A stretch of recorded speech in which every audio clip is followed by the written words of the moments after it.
Hello, and welcome back to Bedtime and Historian. There is a version of Marie Antoinette that almost everyone already knows. The one with the towering powdered wig, the extravagance, the cake, the guillotine. She has been a symbol for so long that the actual person underneath all of that has become surprisingly easy to miss. Tonight, we go back to the very beginning, to a girl born into one of the most powerful families in Europe, handed a role she never truly chose, and caught inside a storm that had been building long before she arrived in France.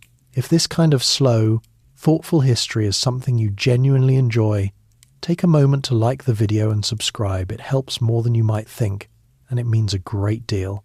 And before we begin, drop your location and your local time in the comments below. It sounds like a small thing, but there is something quietly wonderful about knowing that someone in Melbourne at 2 a.m. and someone in Toronto just after midnight are both settling in for the same story tonight. Get comfortable, adjust your pillow if you need to, let your shoulders drop.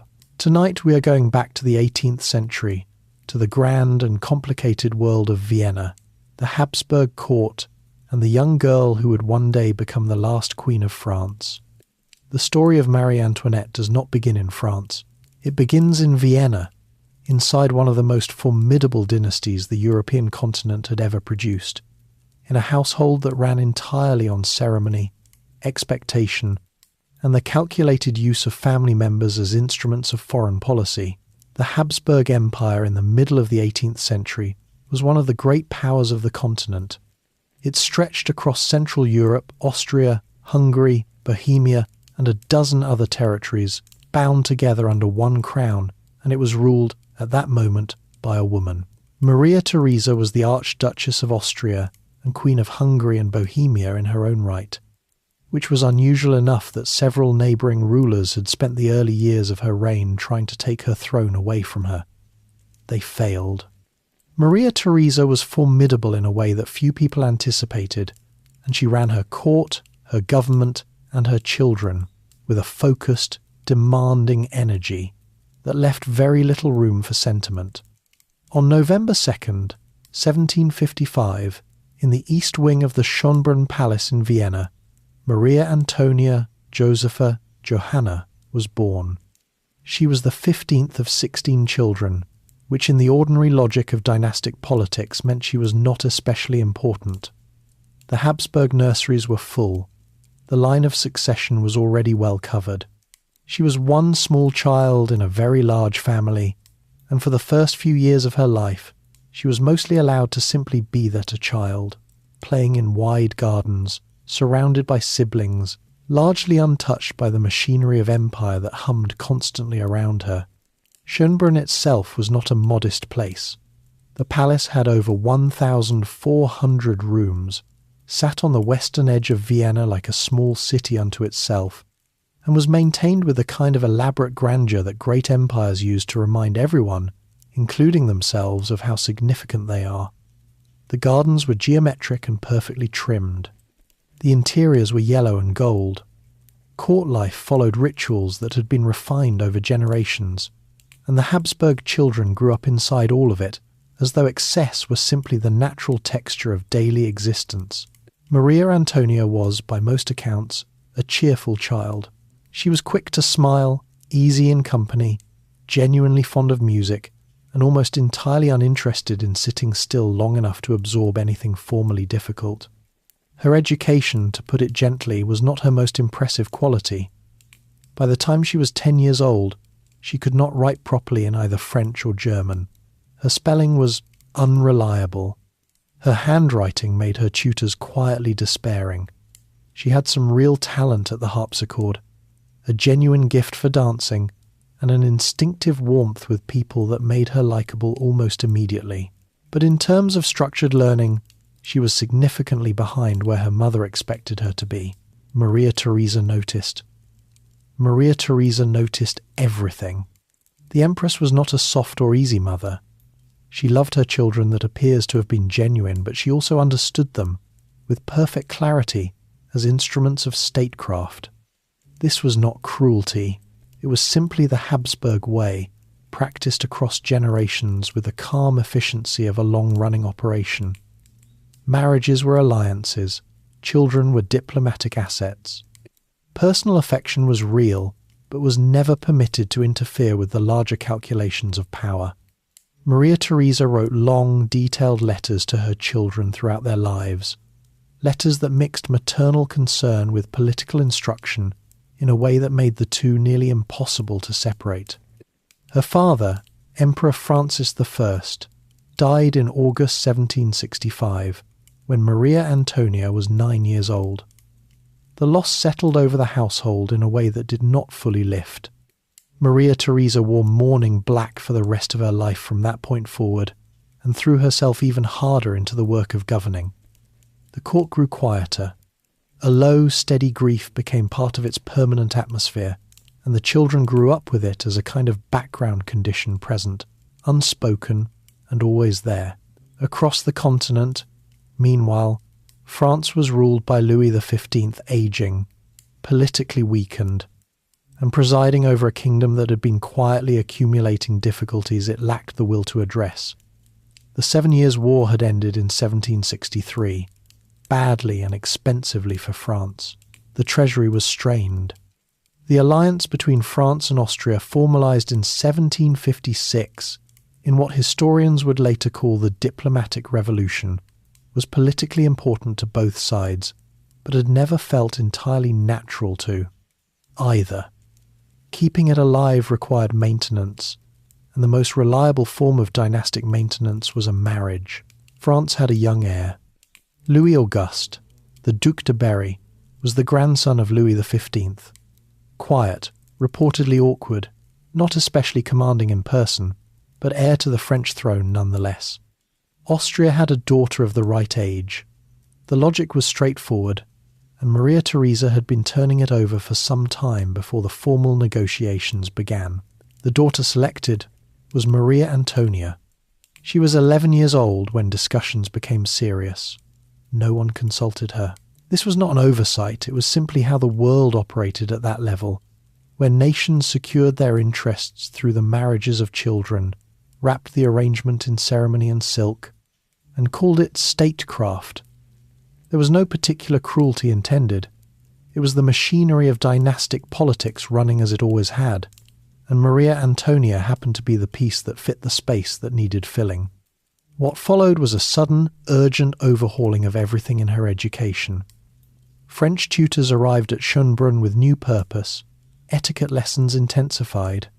Dancing, deportment, posture, language, table manners, all of it was accelerated, because the timeline was now real, and the girl being sent to France needed to arrive in a condition that France could receive without embarrassment. The natural warmth and the restless energy were still there, but they were now being carefully shaped toward a single end, to make her into something resembling a queen before she had ever had the chance to simply become a person.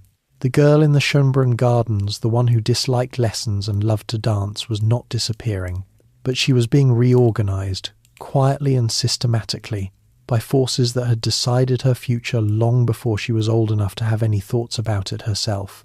The Empress's bargain. To understand what Maria Theresa was arranging for her daughter, it helps to understand what she had already arranged for the rest of her children.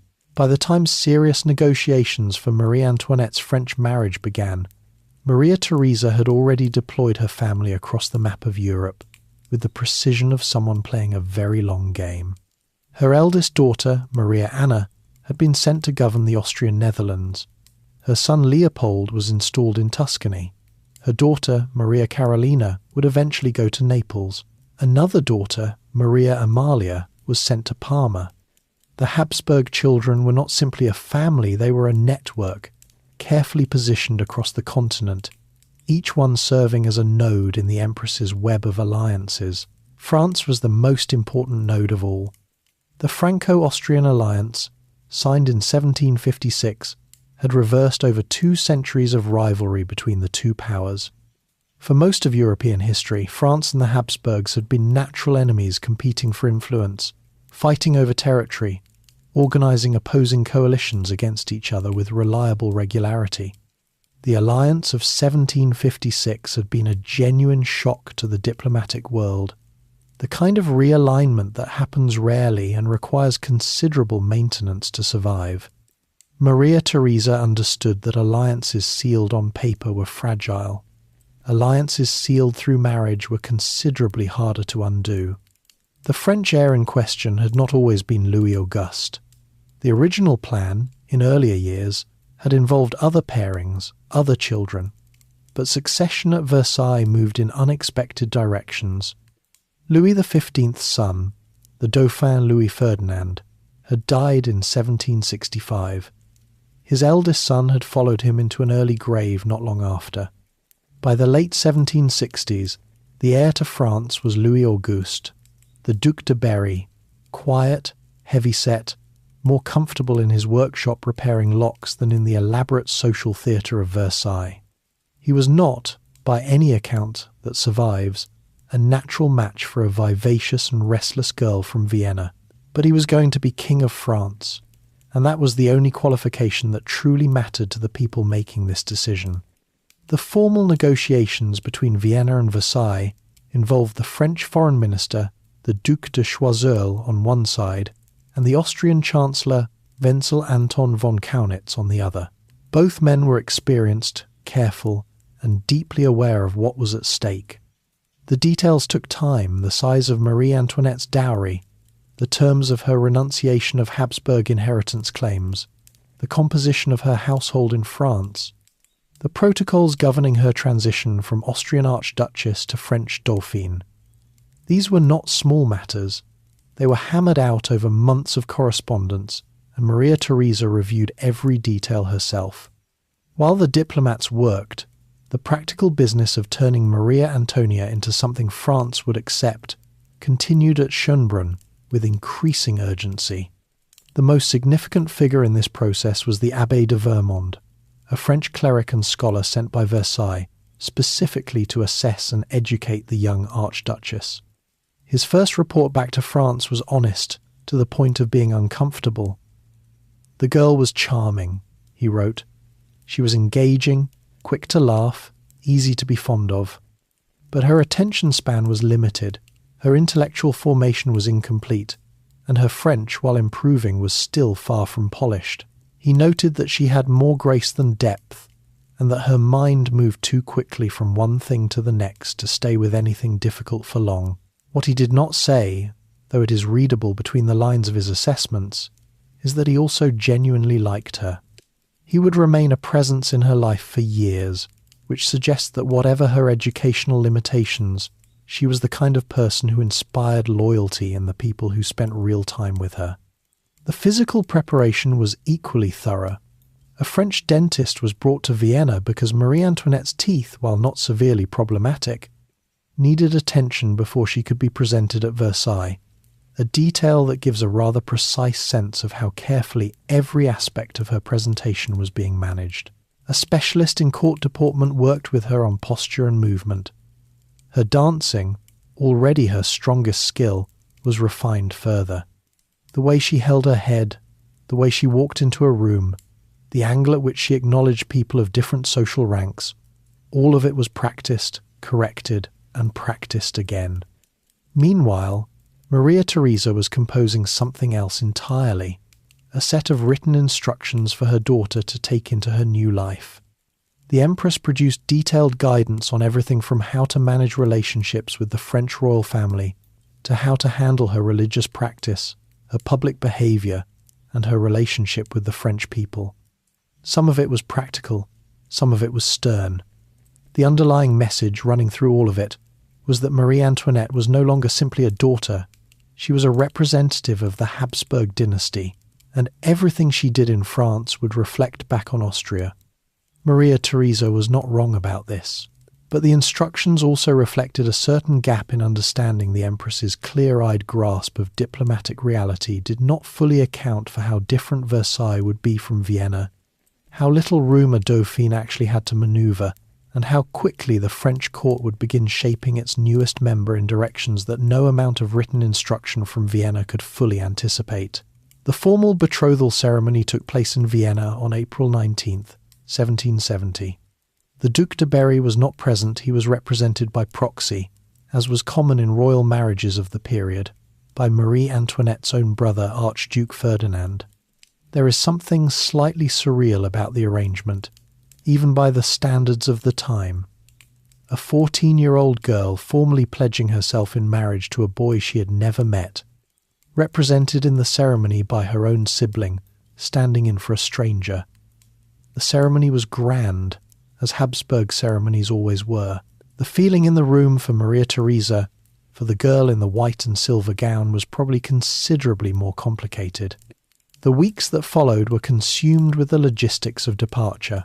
A trousseau of enormous scale was assembled: gowns, linens, jewellery, accessories, because Marie Antoinette could not arrive in France with anything that had an Austrian origin. The French court's rules about this were absolute, and would become literal in a way the young Archduchess had not fully grasped yet. The ladies who had surrounded her since childhood began to be replaced, at least formally, by the household being assembled for her French life. The Viennese world she had always known was being systematically removed from around her. Maria Theresa said goodbye to her daughter, knowing, with the clarity that practical rulers tend to possess about such things, that she was unlikely to see her again. The distance between Vienna and Versailles was not simply geographical. Once Marie Antoinette crossed the border into France, she would belong to France. Her loyalties, her household, her daily existence. The correspondence would continue, and it did, for years. But the relationship between mother and daughter would now be conducted entirely through letters, through intermediaries, through the careful management of messages crossing hundreds of miles of European road. What Maria Theresa felt about this privately is difficult to know with certainty. She was not a woman who put her private feelings on paper in straightforward terms.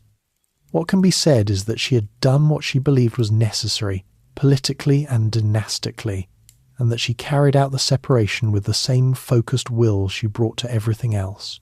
The Habsburg way was to arrange the board as well as possible, and then release the piece to play its role. The piece, in this case, was a 14-year-old girl with a gift for dancing, a dislike of formal study, and a warmth that made people like her almost immediately. She was leaving behind everything she had ever known, travelling toward a country whose language she still did not speak perfectly, to marry a man she had never seen, and to take up a position at one of the most demanding and unforgiving courts in the world. The carriage was made ready. The route was planned. The ceremonies along the way were arranged in careful sequence, and on April 21st, 1770, Maria Antonia left Vienna for the last time, crossing into France. The journey from Vienna to the French border took the better part of 2 weeks. The route moved northwest through the Habsburg territories, through towns that lined the roads with people who had come out to watch a procession of carriages carrying a princess they would never see again. It was a slow journey by necessity. The convoy was large.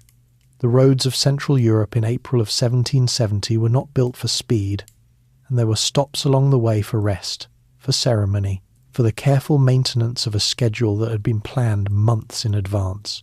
For a 14-year-old who had rarely travelled beyond the grounds of Schönbrunn, the landscape passing outside the carriage window was new in every direction. The towns grew less familiar. The faces of the people at the roadside were strangers. The Viennese accent of her attendants was one of the last remaining sounds connecting her to the world she had left behind. The convoy reached the Rhine River in early May. On the 7th of May, 1770, it stopped at a small island in the middle of the river, a flat, unremarkable stretch of land near the town of Kehl, across from Strasbourg.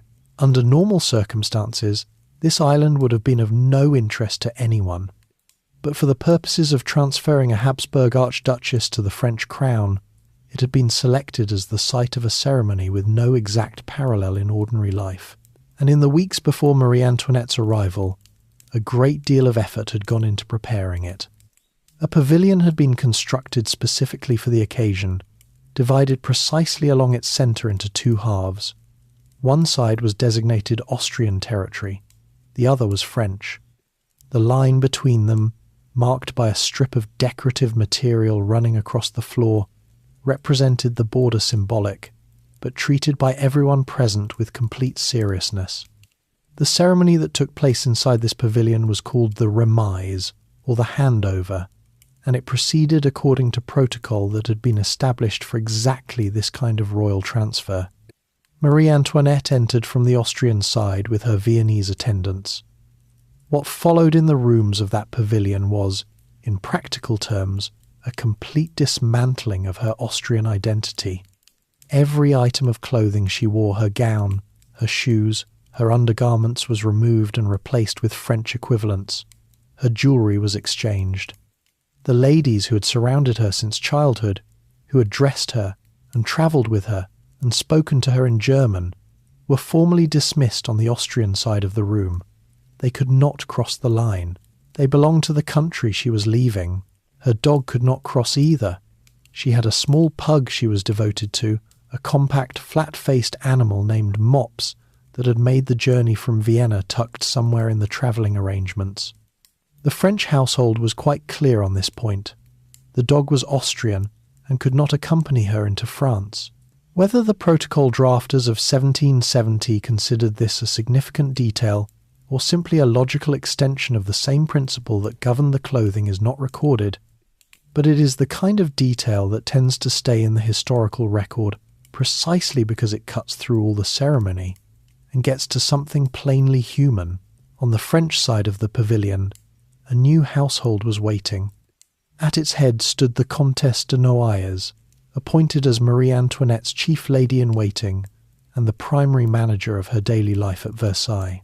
The Comtesse was thorough, correct, and deeply committed to the precise observation of French court etiquette in all its layered complexity. She would come to be known, not entirely affectionately, by the nickname Madame Etiquette, a title bestowed by Marie Antoinette herself in the months ahead, when the relentless attention to protocol began to feel more like surveillance than service. But that was still in the future. At the pavilion on the Rhine island, the Comtesse simply represented France, and France had its own way of doing things. The name changed in that room too. Maria Antonia became Marie Antoinette, the French version, softer in its vowels, easier on a French tongue, and carrying no trace of the Austrian original. It was a small adjustment in one sense. In another sense, it was a final marker of what had happened in that pavilion. The person who had walked in from the Austrian side was not quite the same person who walked out on the French side. Strasbourg received her with genuine enthusiasm. The city was close enough to the German-speaking world to feel the Habsburg connection as something familiar rather than foreign, and the crowds that lined the streets were large and welcoming. There was a reception at the cathedral, music, official greetings from local dignitaries, and the kind of elaborate public display that French civic authorities had been preparing for weeks.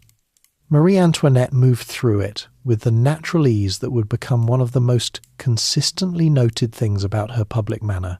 She was comfortable with people, quick to smile, and seemed genuinely engaged rather than simply performing engagement, which is rarer in public figures than it sounds.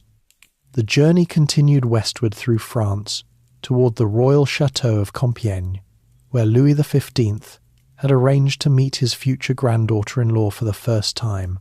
The old king received her on May 14th. He was 60 years old, considerably diminished from the figure he had cut in younger decades, but still capable of the kind of practiced charm that long experience at court produces. His greeting was warm. He approved of her, or said that he did, which amounted to the same thing in the language of Versailles. Louis Auguste was also present. This was the first time Marie Antoinette and her future husband had seen each other in person after years of negotiation, preparation, and ceremony conducted entirely on their behalf, and largely without their participation. Louis Auguste was 15. He was tall for his age, heavy-set, and stood through the meeting in a state of visible awkwardness that everyone noticed and no one mentioned. He did not say much. What he thought of the girl from Vienna being presented to him is not recorded in any reliable source. He was not, at this stage of his life, someone who committed his interior life to paper. What is clear is that the meeting was brief, formal, and managed entirely by the adults around them. 2 days later, on May 16, 1770, the wedding took place at the Palace of Versailles. The chapel at Versailles, built during the reign of Louis XIV and not modest about it, held the full weight of the French court for the ceremony. The guests numbered in the hundreds. The gowns, the jewellery, the wigs, and the general level of visual elaboration were at the upper end of even Versailles' considerable range. Marie Antoinette wore a white gown with a train so heavy it required attendants to manage it, decorated with diamonds and white flowers, and her hair was dressed high in the French fashion she was only beginning to learn, was the standard expectation at court. The ceremony was performed by the Archbishop of Reims. The rings were exchanged. The legal instruments were signed. Louis Auguste's handwriting on the marriage register was reportedly steady enough. Marie Antoinette's, by contrast, ran slightly off the line, a small human slip in the middle of a very large occasion. That evening, following a public dinner at which the entire court watched the royal couple eat in the traditional French fashion seated at a table on a raised platform, with hundreds of observers standing at a respectful distance and watching every bite, the newlyweds were escorted to the marriage chamber with the full ceremony that French royal custom demanded. The morning after, Louis Auguste wrote a single line in his personal diary. It read, "Nothing." He used that word in the French of the time to record that nothing had happened.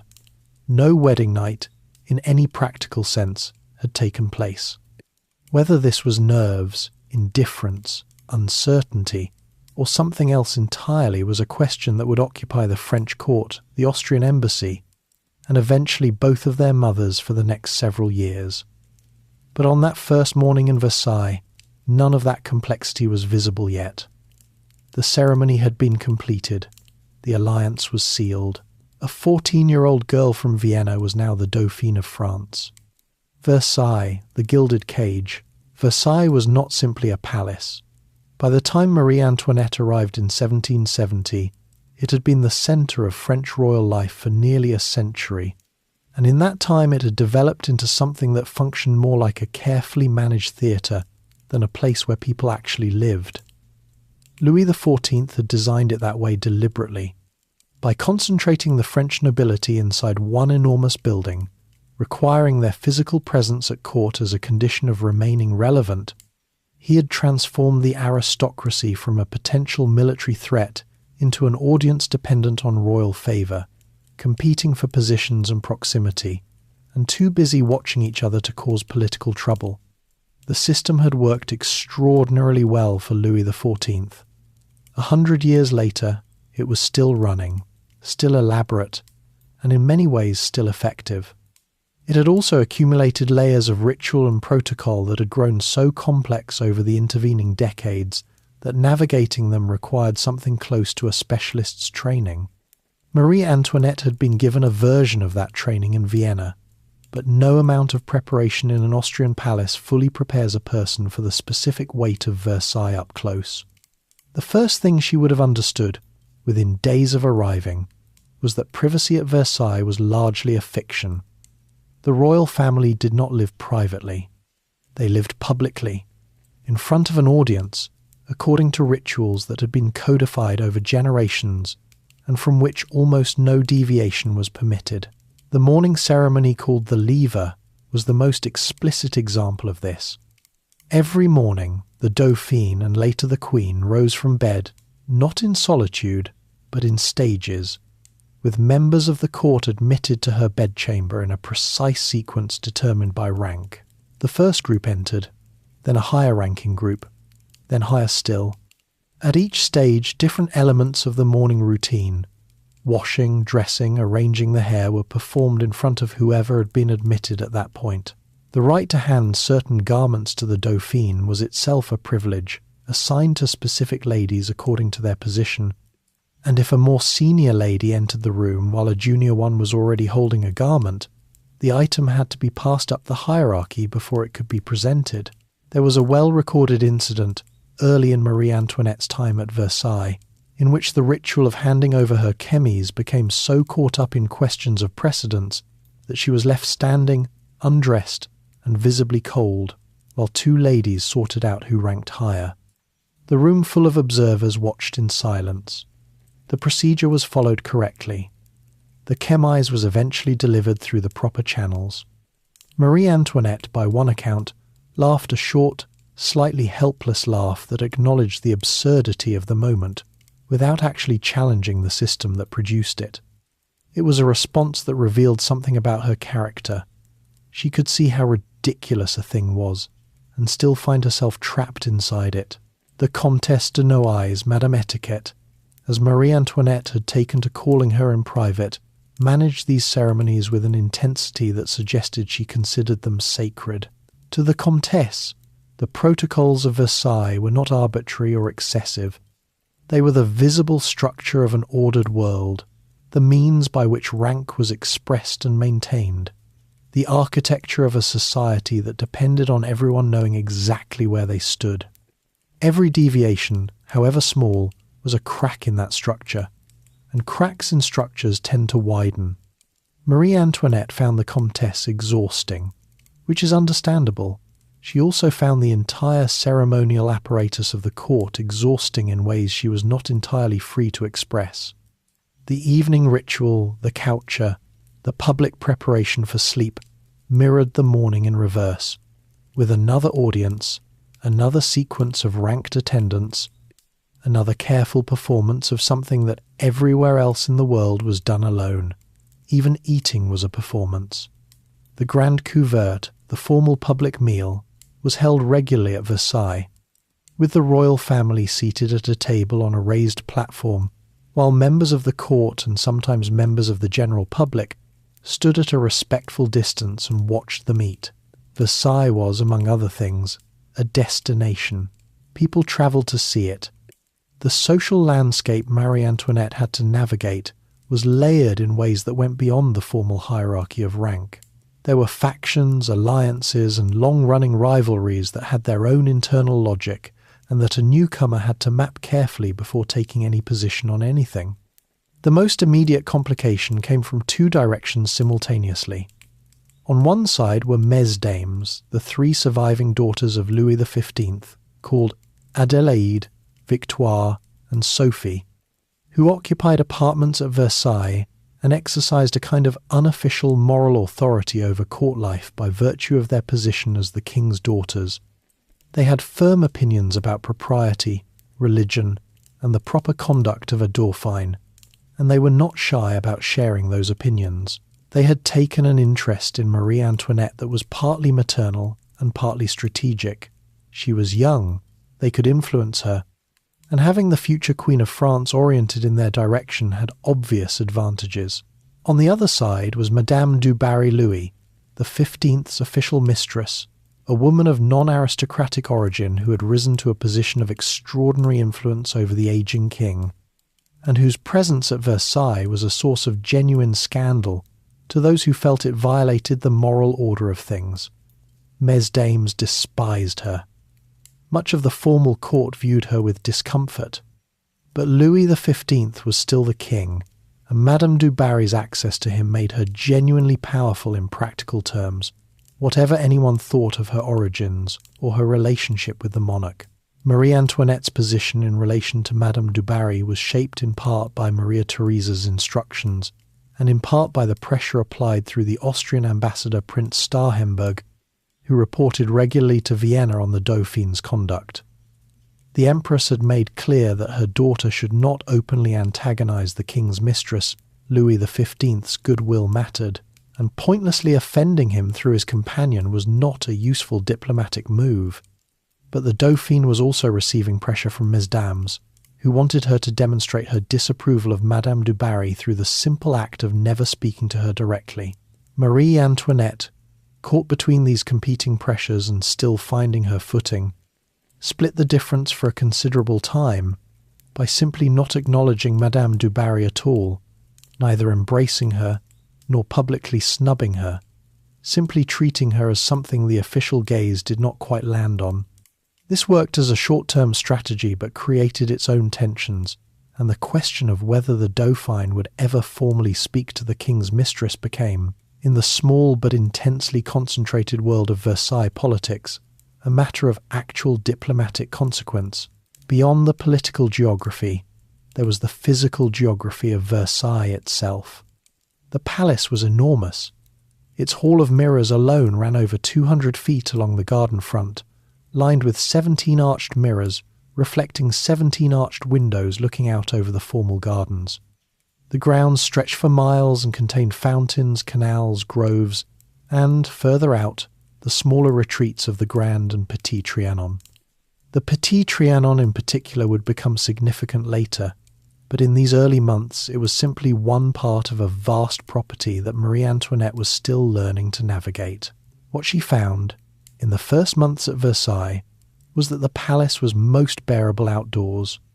The gardens offered something the interior could not, a degree of informality, fresh air, and the relative freedom of open space. She walked in them regularly. She rode.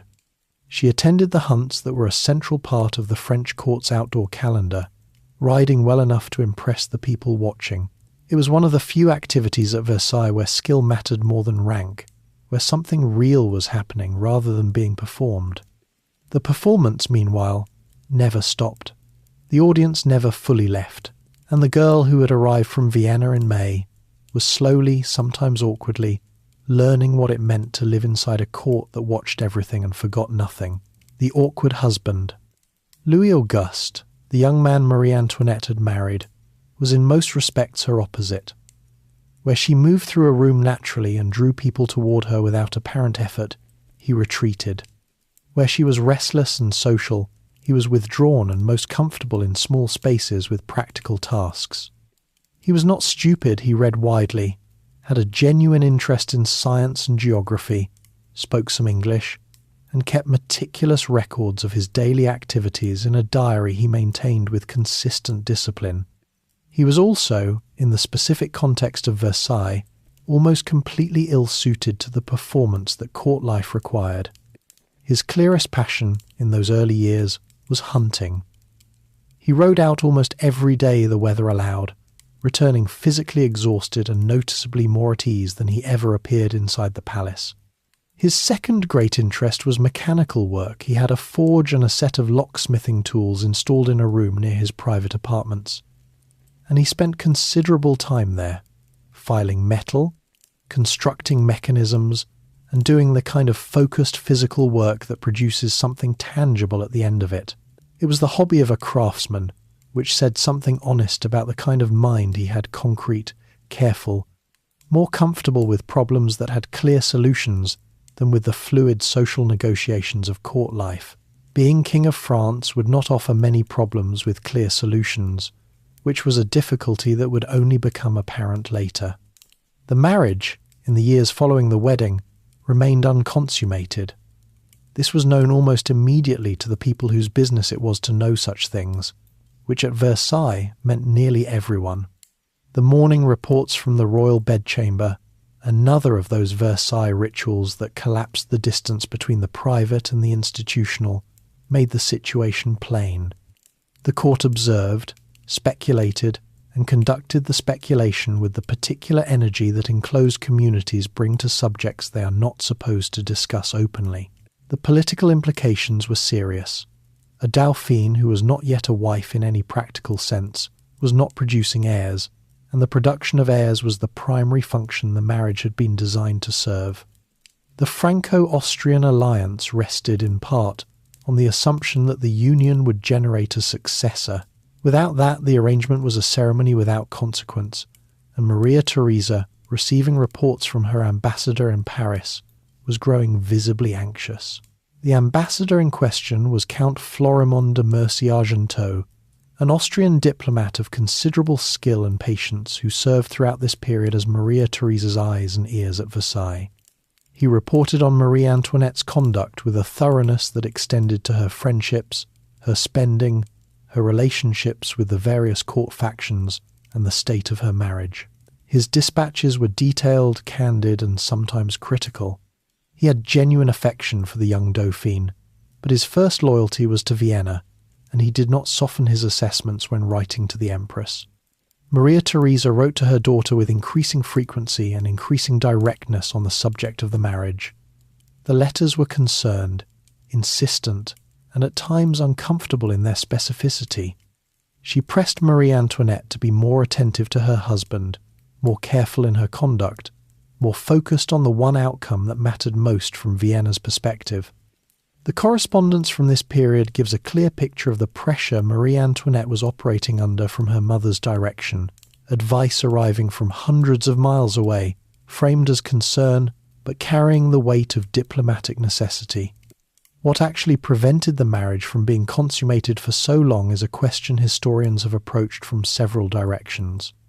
The most commonly cited explanation is that Louis Auguste had a physical condition, a structural issue that made intimacy uncomfortable or impractical, that was eventually resolved either by a minor surgical procedure or simply by the passage of time and the counsel of his brother-in-law, the Emperor Joseph II, who visited France in 1777 and apparently discussed the matter with considerable frankness. The medical details are genuinely unclear, and accounts written close to the events were not always reliable. What is not disputed is that the situation lasted 7 years, that it caused real political anxiety, and that it left Marie Antoinette in an awkward position for all of that time, formerly a wife, functionally without the status that producing an heir would have provided. In the meantime, she filled her days in the ways available to her. She gathered a circle of younger courtiers around herself, people closer to her own age who were easier company than the older factions that had been watching her since her arrival. The Princess de Lamballe became a close companion, gentle, undemanding, loyal in a way that the sharper personalities of the court were not.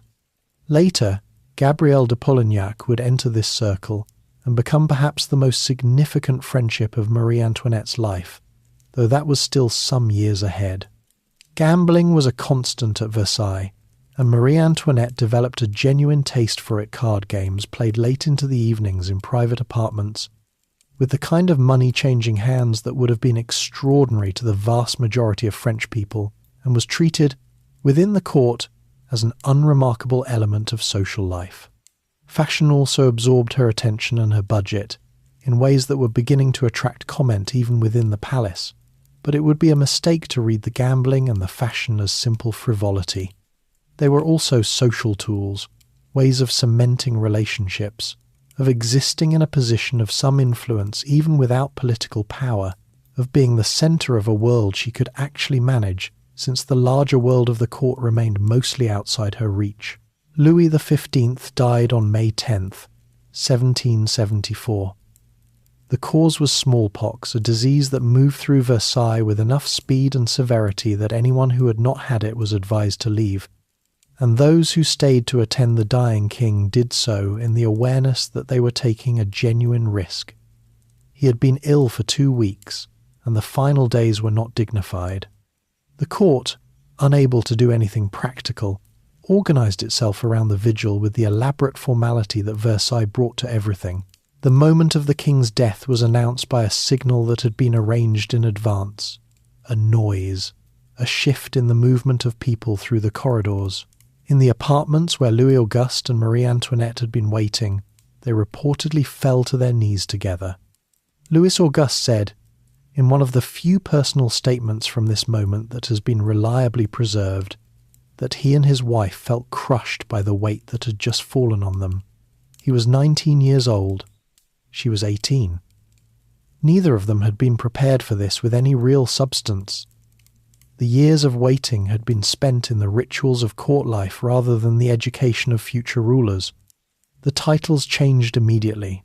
Louis Auguste was now Louis XVI, King of France and Navarre. Marie Antoinette was Queen of France.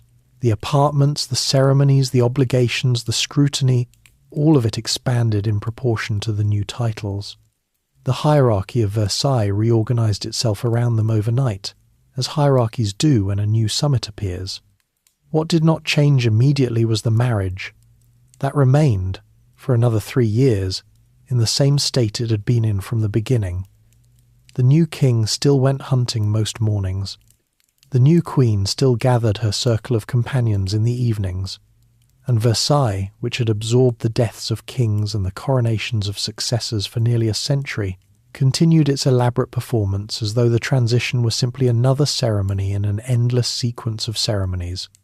The world inside the palace walls, France, in the 1770s, was a country of approximately 28 million people, and the vast majority of them had never seen Versailles and never would. The palace and the world inside it represented one specific and unusually concentrated version of French life, extreme, theatrical, and in many ways completely detached from the conditions most French people navigated every day. To understand what was building outside the palace gates in those years, it helps to look at who was living where, and what they were wearing, eating, and thinking. At the top of the structure sat the court nobility, the families who held titles, who maintained apartments at Versailles or in the great houses of Paris, who existed in a world of almost total luxury, managed almost entirely by servants. A noble household of any standing would have dozens of staff. Dressing was a morning event requiring help. Meals were elaborate and multi-course, served on fine porcelain with silverware and accompanied by wines from the best estates. The daily schedule of a Versailles courtier moved through morning mass, attendance at royal ceremonies, afternoon visits and card games, formal dinners, and evening entertainments, an existence so thoroughly organised around social performance that there was genuinely little time left for private life, which was perhaps the point.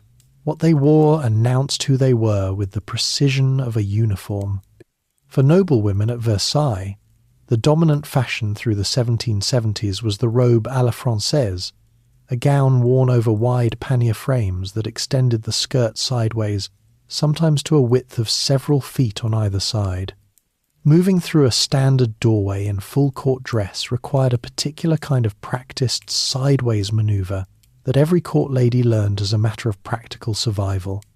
The fabrics were silk, brocade, velvet produced in the great textile workshops of Lyon, in patterns that changed seasonally and cost accordingly. Jewellery ran to diamonds, pearls, and coloured stones worn in elaborate settings, and the total value of a well-dressed noblewoman's appearance on a formal occasion could represent decades of income for a working family. The hair was its own architecture. By the early 1770s, the fashionable silhouette at Versailles demanded height, and what was produced in response was the pouf, a construction of real and artificial hair, wire frames, powder, and decoration that could rise 2 feet or more above the head, and accommodate, within its structure, miniature scenes of remarkable specificity.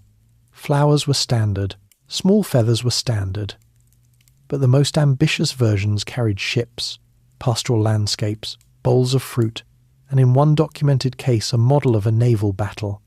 The powder used to whiten the hair was flour-based, which meant that the fashionable heads of Versailles were, from a certain angle, literally wearing food. In a country where bread shortages were a recurring reality, this was the kind of detail that did not go unnoticed. Marie Antoinette was at the centre of all of this. Her dressmaker was Rose Bertin, a woman of considerable talent and even more considerable confidence who operated a fashion establishment in Paris and who had developed, through her relationship with the Queen, an influence over French fashion that earned her the informal title of Minister of Fashion. Bertin's designs for the Queen were expensive, inventive, and widely imitated what Marie Antoinette wore to a public ceremony would be discussed, sketched, and reproduced across France within weeks. Her hairdresser, Léonard Autier, was responsible for the elaborate constructions that sat above her powdered hair, and he too became a figure of genuine cultural consequence, because whatever the Queen's hair did, the court followed. A significant step below the nobility in France's social structure was the bourgeoisie, the broad and diverse middle class of merchants, lawyers, notaries, doctors, manufacturers, and educated professionals who lived primarily in the cities and larger towns. They were not poor. A successful merchant or lawyer in Paris in the 1770s ate well, dressed respectably, educated his children, and maintained a household that by any ordinary measure of the time was comfortable. Their clothing was simpler than the court's, the wide panniers were for formal occasions if at all, and daily dress tended toward more practical silhouettes, but it was made of decent fabric, kept in good repair, and worn with a self-possession that reflected a class increasingly confident in its own significance. What the bourgeoisie consumed intellectually was in some ways the most consequential thing about them. They read. They read the Encyclopédie, the great multi-volume project edited by Denis Diderot and Jean-Laurent d'Alembert that attempted to organize and distribute all human knowledge, and in doing so, quietly advanced ideas about reason, liberty, and the proper basis of authority. They read Voltaire, whose sharp wit and contempt for arbitrary power circulated in editions that were officially censored and practically everywhere. They read Jean-Jacques Rousseau, whose ideas about natural equality and social contract gave a philosophical framework to feelings that were already developing without one. The salons of Paris gatherings hosted by educated women in private apartments, where writers, philosophers, and intelligent guests debated the ideas of the day, were largely bourgeois institutions, and they were producing a climate of thought that was moving in a consistent direction. Below the bourgeoisie were the artisans, the small tradespeople, and the urban working poor, the people who made things, carried things, sold things in the markets, and lived in the dense, crowded neighbourhoods of Paris and the other large French cities. Their diet was built around bread, the price of which determined the practical condition of their daily lives more directly than anything else. A good harvest year meant bread was affordable, and the city was relatively calm. A bad harvest year meant bread prices rose, wages did not follow, and the gap between what a working family earned and what it cost to feed itself became a genuine daily crisis. They also ate vegetables when available: onions, turnips, cabbage, and some dried legumes, and meat was an occasional thing rather than a regular one, available in cheaper cuts from market days. Their clothing was functional, worn until it wore out, repaired as needed, and handed down. Linen shirts and shifts formed the base layer. Woolen cloth was the outer fabric for most of the year. Colours were undyed or simply dyed in the earth tones that cheaper processes produced. The visual gap between a working woman in a Paris market and a noblewoman at Versailles was so extreme as to suggest not just different social conditions, but different physical realities, different bodies inhabiting different versions of the same country. The largest group in France was the peasantry, who made up somewhere around 80% of the total population, and who lived, for the most part, in conditions that had changed less over the preceding century than almost anything else in French life. Peasant families in the countryside grew grain, kept small animals, worked the land with tools their grandparents had used, and paid taxes to the crown, to the church as tithe, to their local lord as feudal dues that consistently took a significant portion of whatever they produced. A good year left something to live on, a bad year did not. The Enlightenment did not reach most peasant villages in any direct form. What reached them was the price of bread and the size of the harvest. When those were adequate, the deeper questions of political philosophy remained abstract. When they were not adequate, the abstraction collapsed quickly into something much more immediate.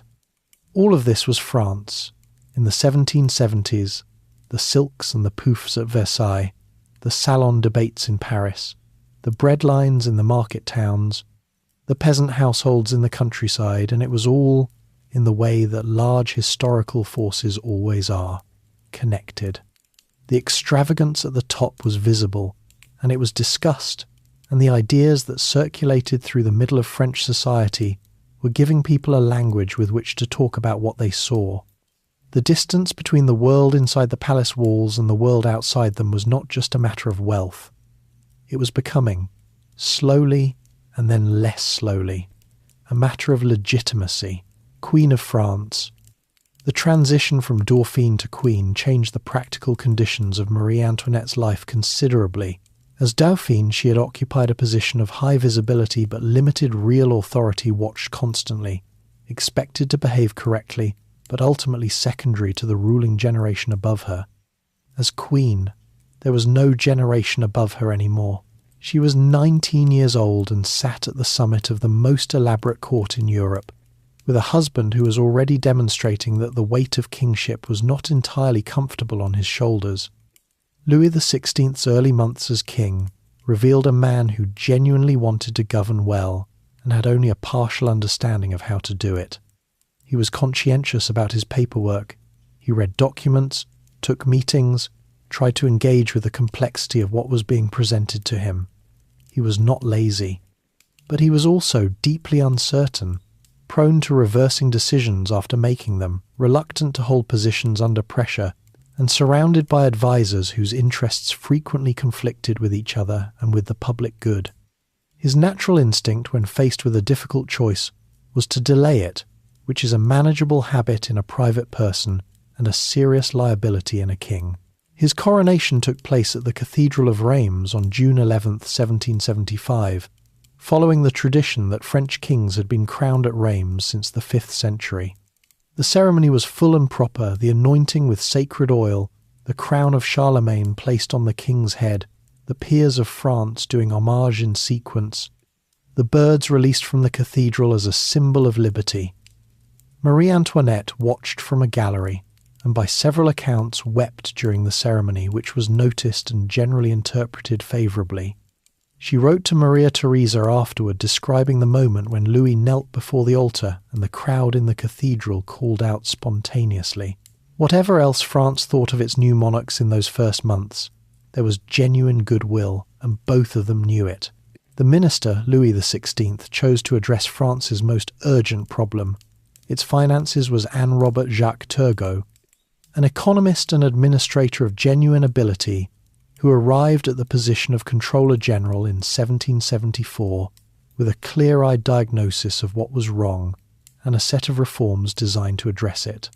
France's treasury was under serious strain from the debts accumulated through decades of expensive warfare. The system of taxation was deeply inefficient. The nobility and clergy paid almost nothing, while the burden fell disproportionately on those with the least capacity to bear it. Turgot wanted to abolish certain feudal dues, liberalise the grain trade, and introduce a land tax that would apply to all property owners regardless of social rank. The resistance was immediate and organised. The nobility, the clergy, the parliaments, the regional law courts whose members had purchased their positions and who functioned as a significant brake on royal power, all pushed back against reforms that threatened their privileges. Louis XVI, who agreed with Turgot in principle and could not hold the line against the opposition in practice, dismissed him in 1776. It was the first clear demonstration of a pattern that would repeat throughout his reign. Well-intentioned reform attempted, structural resistance applied, king retreating. The problems remained. The window for addressing them gradually narrowed. Marie Antoinette's relationship with Turgot was not warm. She found him austere, and his proposals for reducing royal expenditure personally inconvenient. This was not her finest political moment, and historians have noted it fairly. But it is also worth noting that her influence over Louis's decision to dismiss Turgot has been both overstated by people who wanted to blame her for everything, and understated by people defending her entirely. The reality is probably that she reflected rather than created the court's hostility to reform, which is a less dramatic story but a more accurate one. What Louis XVI did give her, with evident sincerity, was the Petit Trianon. The small chateau on the Versailles estate had been built by Louis XV for Madame de Pompadour and later used by Madame du Barry. Louis XVI transferred it to his wife shortly after becoming king, telling her in a gesture that is one of the more genuinely warm moments in their relationship that it was hers, for her to do with as she pleased. He would come when invited. She took the gift seriously. The Petit Trianon became Marie Antoinette's space in a way that nothing at Versailles proper ever was a place where she set the rules, chose the guests, and controlled, as much as anyone could control anything at Versailles, her own environment. She had the gardens redesigned in the English fashion, replacing the formal geometric arrangements with something more naturalistic. Winding paths, irregular plantings, a small lake. She commissioned small buildings for the grounds, including, later, the famous Hameau, the model farm village where she and her companions could play at pastoral simplicity with the full resources of the French crown behind the performance. The spending this involved attracted comment, including from her mother.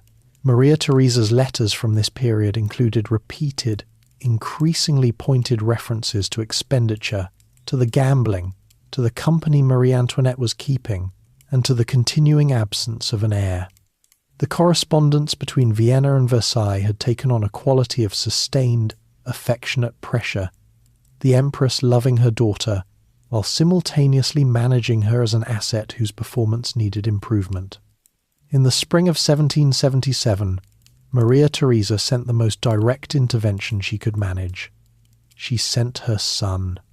Emperor Joseph II, Marie Antoinette's brother and Maria Theresa's co-regent, arrived in France incognito, travelling as Count Falkenstein, theoretically a private visit, practically an inspection. He spent several weeks at Versailles and in Paris, observing everything, forming opinions about everything, and sharing those opinions with considerable directness. His assessments of his sister were honest to the point of harshness. He found her charming, he loved her, and he told her in terms that she apparently received and took seriously, that she was wasting herself on frivolities, that her political judgment was underdeveloped, that her spending was damaging her reputation, and that the absence of an heir after 7 years was a crisis that needed resolving. He is also believed to have spoken with Louis XVI about the physical dimension of the marriage. What was said in that conversation has never been fully documented, but whatever happened in its aftermath, the 7-year impasse ended. By the end of 1777, the marriage had been consummated in the full sense. By early 1778, Marie Antoinette was pregnant for the first time. The news travelled quickly to Vienna, to the French public, to the political world that had been watching the royal marriage with varying degrees of concern for years. The relief at Versailles was genuine. Maria Theresa's response from Vienna was joyful in a way her letters rarely allowed themselves to be. On December 19th, 1778, Marie Antoinette gave birth to her first child. It was a girl. The baby was named Marie Thérèse Charlotte, called Madame Royale in the formal language of the court, and would be the only one of Marie Antoinette's children to survive into adulthood. The birth itself was nearly a catastrophe. The lever ceremony meant that the room filled so rapidly with courtiers pushing in to witness the royal birth that the heat and the crowd caused Marie Antoinette to faint, and Louis XVI reportedly threw open the sealed windows himself to let air into the room. The daughter was healthy. The Queen recovered, and for a brief period in the winter of 1778, the French royal family had something it had not had in years: the simple, uncomplicated appearance of things going reasonably well, Trianon, and the rumour machine. The Hameau de la Reine, the Queen's hamlet, was completed in stages through the mid-1780s on the grounds of the Petit Trianon estate, and it was exactly what it sounds like. A model village.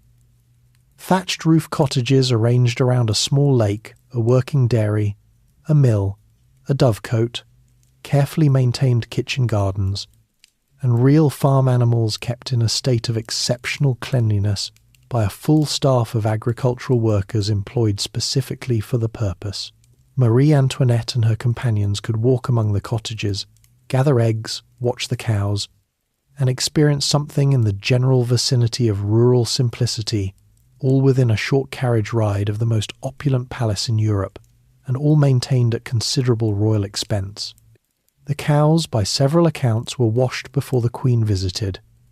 This is perhaps the most efficient summary of the gap between the Hameau's aesthetic and its reality that history has produced. The impulse behind it was not entirely without precedent. The vogue for artificial rusticity was a genuine 18th century fashion, rooted in Enlightenment-era idealization of the natural world and given intellectual weight by Rousseau's writings on simplicity and virtue. Aristocrats across Europe were building picturesque gardens and hermitages and model farms in the 1770s and 80s. Marie Antoinette was participating in a fashionable trend, not inventing one, but she was doing it at Versailles, in France, at a particular moment in French history, and the combination of all those factors transformed what was elsewhere a harmless aristocratic hobby into something that read, from outside the palace gates, as a statement about how the crown regarded the lives of ordinary people. The Petit Trianon itself had become, by the early 1780s, a world within a world. Marie Antoinette controlled who entered it, and notably who did not.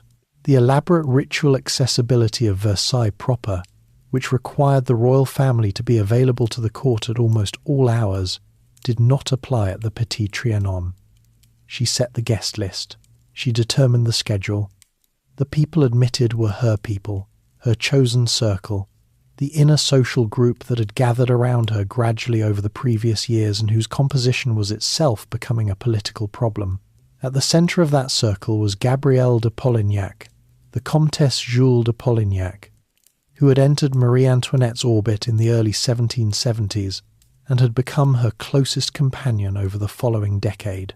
Gabrielle was genuinely warm, undemanding, and easy to be fond of. These qualities were real, and Marie Antoinette's affection for her was genuine. But around Gabrielle had gathered her family and her connections, and those people were considerably less disinterested than Gabrielle herself. The Polignac circle became, over time, a mechanism through which royal favour was converted into appointments, pensions, and financial benefits, at a rate that the broader court, which had its own expectations of royal patronage, found excessive, and that the broader public found enraging. The spending on clothing had continued. Rose Bertin was still producing gowns at prices that would have been startling, even by the standards of a court accustomed to luxury. In 1783, Elizabeth Vigée-Lebrun, the most fashionable portrait painter in France, and Marie Antoinette's preferred portraitist, painted the Queen in a light muslin dress, her hair relatively simply arranged, the overall impression considerably less formal than the usual royal portrait. The painting was displayed at the Salon in Paris and caused a scandal of its own particular kind. Critics argued that the Queen of France had been painted looking like a middle-class woman in her mourning clothes, that it was undignified, that the muslin was practically a chemise, and that the whole thing was inappropriate for a portrait of a monarch. The painting was withdrawn and replaced with something more conventional. This was one of those situations where almost every choice Marie Antoinette made was wrong in someone's eyes, too extravagant when she dressed elaborately, too casual when she dressed simply. Meanwhile, from the printing presses of Paris, and from less legitimate operations further underground, a steady stream of pamphlets and libels, illegal satirical publications, was building a parallel version of Marie Antoinette that bore a diminishing relationship to the actual person. These publications had begun circulating in the 1770s, initially focused on the gambling, the spending, the Polignac favoritism. They grew more pointed and more sexually explicit as the decade turned. They gave her the nickname Madame Deficit, connecting her spending directly to France's financial problems. The name L'Autrichienne, the Austrian woman, was used with a deliberate contempt, playing on the word quien in a way that no one missed. By the early 1780s, the underground press was producing material about Marie Antoinette that would not have been published about a private person, let alone a queen. The difficult truth about these publications is that they worked. They shaped public perception in ways that the court, sealed inside its own world, did not fully understand or respond to effectively. The image of Marie Antoinette constructed by the libels, extravagant, foreign, sexually transgressive, indifferent to the suffering of ordinary French people, was not accurate in most of its details. But it was coherent, it was vivid, and it filled a space that genuine information did not reach. Most French people had no direct access to Marie Antoinette. What they knew of her came through what circulated, and what circulated was increasingly hostile. November 1780 brought the death of Maria Theresa. The Empress died at the age of 63 after reigning for 40 years and managing a dynastic empire with a combination of political intelligence and personal force that had no equivalent among the rulers of her generation. The news reached Versailles and affected Marie Antoinette genuinely and deeply. The relationship between mother and daughter had been complicated. The pressure, the instructions, the management conducted across hundreds of miles of correspondence, but it had also been a real connection, sustained through years of separation. The letters had continued until the end. After November of 1780, there were no more letters from Vienna, and the thread connecting Marie Antoinette to the world she had come from became considerably thinner. On October 22nd, 1781, she gave birth to a son. He was named Louis-Joseph Xavier François, and as the firstborn male child of the King of France, he became the Dauphin immediately. The birth produced genuine public celebration. The lack of a male heir had been a political vulnerability for years, and its resolution was welcomed across the full range of French opinion, from the court to the street pamphlets. For a brief moment, the hostility toward the Queen softened. She had done what queens were expected to do. A second son, Louis Charles, was born on March 27, 1785. A fourth child, a daughter named Sophie Hélène Béatrice, followed in July 1786. Sophie was fragile from birth and would die before her first birthday. In June of 1787, the first death among Marie Antoinette's children, and a grief that was private and genuine in a life where very little was permitted to be either. Through all of this, the pamphlets kept circulating. The spending kept attracting criticism. The Polignac circle kept absorbing royal patronage. And France, outside the walls of Versailles, kept accumulating the pressures that the court's internal life gave it very little apparatus to detect. The reputation that was being constructed in print, through rumour and repetition, and the specific energy that resentment generates when it finds a clear target, was moving steadily away from the woman who actually existed, and moving in a direction from which it would prove very difficult to return. The diamond necklace scandal. The necklace had never belonged to Marie Antoinette. She had never worn it, never ordered it, never held it in her hands. It had been designed for someone else entirely, rejected by her deliberately, and used as the instrument of an elaborate fraud that she had no part in constructing. None of this would ultimately matter much, because by the time the full story reached the French public, the damage was already running in a direction that facts alone could not reverse. The origins of the affair went back to the final years of Louis XV's reign. The Parisian jewellers Baumer and Bassenge had spent years assembling an extraordinary necklace, a construction of 647 diamonds, weighing approximately 2,800 carats. Arranged in multiple strands with festoons, pendants and tassels, the entire piece valued at 1,600,000 livres. The design had been commissioned with Madame du Barry in mind as the eventual buyer. Louis XV died before the purchase was completed, and the jewellers were left holding a piece of extraordinary value with no obvious buyer, because almost no one in Europe could afford it. They approached Marie Antoinette on several occasions. She declined. Louis XVI offered to buy it for her at least once, and she declined that offer too, saying that France needed ships more than she needed diamonds, which was genuinely true and also made for a better story than the historical record usually provides about her. The jewellers were growing desperate.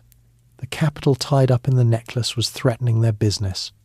Into this situation came Cardinal Louis de Rohan, Grand Almoner of France, one of the most powerful clerics in the kingdom, and a man with a specific and long-standing problem. Years earlier, while serving as French ambassador to Vienna, he had written letters about Maria Theresa that were privately mocking and had been intercepted and shown to the Empress. Maria Theresa had complained to Versailles, and the resulting coolness had followed him back to France in the form of Marie Antoinette's consistent refusal to acknowledge him at court. He had been working ever since to restore himself to royal favour, and he had not succeeded. Then he encountered Jeanne de la Motte Valois. Jeanne was a woman of genuine resourcefulness and essentially no scruples, who had constructed for herself an identity as the descendant of an illegitimate Valois bloodline, and had used this claim to work her way into the edges of the court social world. She presented herself to Rohan as someone with access to Marie Antoinette, a claim that was entirely false, but which Rohan wanted badly enough to believe. She began producing letters, supposedly from the Queen, expressing a softening attitude toward the Cardinal and suggesting that with careful management, his restoration to royal favour might be achievable. The letters were forgeries, produced by a man named Retaux de Villette, who replicated the Queen's handwriting with sufficient skill to pass Rohan's scrutiny. The Cardinal, reading what he wanted to read, accepted them. The correspondence escalated until Jeanne arranged what she told him would be a brief, discreet meeting with the Queen in the gardens of Versailles at night, in the dark, in a grove of trees, carefully limited in duration to avoid attracting attention. The woman who appeared in the garden and briefly played the role of Marie Antoinette was named Nicole de Lever, a young woman from Paris who bore a passing physical resemblance to the Queen, had been recruited for the purpose, given appropriate clothing, and instructed to say very little. The meeting lasted only a few minutes. Rohan, in the darkness and the emotion of the moment, did not look closely enough. He came away believing he had met with the Queen of France in secret, that his rehabilitation was progressing, and that he was, going forward, operating with royal blessing. Jeanne then told him that the Queen wished to acquire the diamond necklace through an intermediary, that she wanted it but did not wish the purchase associated with her publicly, given the political sensitivity of a major royal expenditure at a time when France's finances were under scrutiny. Rohan, now thoroughly committed to a fiction he had invested considerable hope in, agreed to serve as that intermediary. In January of 1785, he took delivery of the necklace from Baume and Bassenge, signed papers, accepting responsibility for the payments, and passed the necklace to a man presented to him as the Queen's representative. The necklace disappeared into London and Paris, broken apart and sold stone by stone and section by section by Jeanne and her husband Nicolas de la Motte. The first payment instalment came due in August of 1785, and nothing arrived. Baume and Bassenge, alarmed, approached the Queen directly. Marie Antoinette had no idea what they were talking about. The fraud surfaced almost immediately once that conversation happened. What Louis XVI did next shaped everything that followed. Rather than managing the affair quietly, which would have limited the damage but left Rohan's role unaddressed, the king decided on a public arrest. On August 15, 1785, the Feast of the Assumption, a day when the full court assembled at Versailles in ceremonial dress, Cardinal Rohan was arrested in the Hall of Mirrors. The choice of day and location was deliberate. Louis wanted it visible, on the record, and unambiguous. The strategy backfired. Rohan was a prince of the church, a member of one of France's most powerful aristocratic families, and an institution in his own right. His public arrest, rather than signalling the Crown's decisive response to fraud, became the focus of a debate about whether the king had the right to treat a cardinal in this manner. His family mobilized, his legal team prepared. The case went to the Parliament of Paris for trial.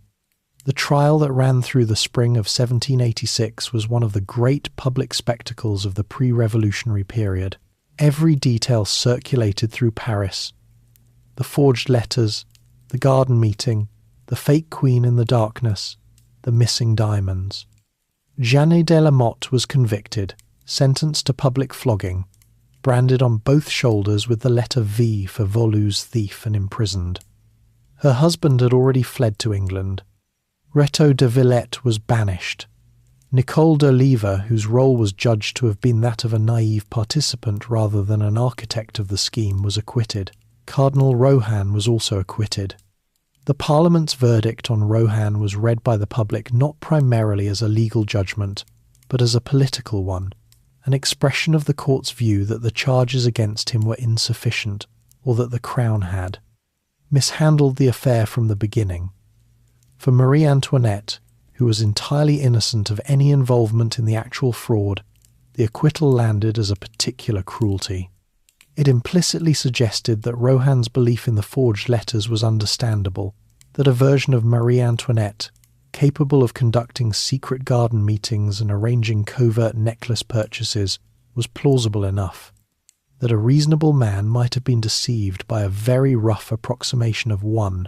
Jeanne de la Motte, who eventually escaped from prison and made her way to London, spent the following years producing memoirs that portrayed Marie Antoinette as an active participant in the entire scheme. The memoirs were read widely, believed by people who were already inclined to believe the worst, and contributed to a growing body of published accusation that the Queen had no effective mechanism to counter. She could not sue a pamphlet. She could not publicly debate a forged letter. She could only deny, and denial from inside Versailles reached the people least inclined to accept it. The diamond necklace affair cost Marie Antoinette something more fundamental than reputation. It cost her the residual benefit of the doubt.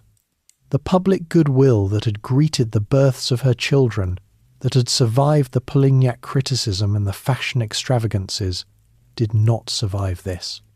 The story was too complicated to summarize accurately in a pamphlet, and too complicated for most people to follow in its actual details. What survived in popular memory was simpler and more damaging: a necklace, the Queen's name attached to it, and a verdict that seemed to say the accusation was not entirely unreasonable. The walls begin to crack. France's financial situation, which had been serious throughout the 1770s and early 1780s, crossed into something closer to critical in the years following the diamond necklace affair. The cost of supporting the American Revolution France had entered the conflict in 1778, providing money, ships, and troops to the American colonists as a way of weakening Britain, had added significantly to a debt that was already substantial.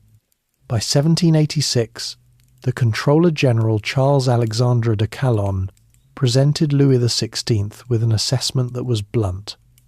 France was spending considerably more than it was collecting.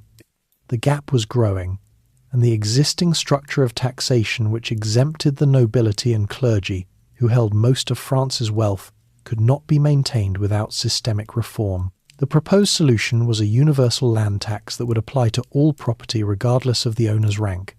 It was not a new idea.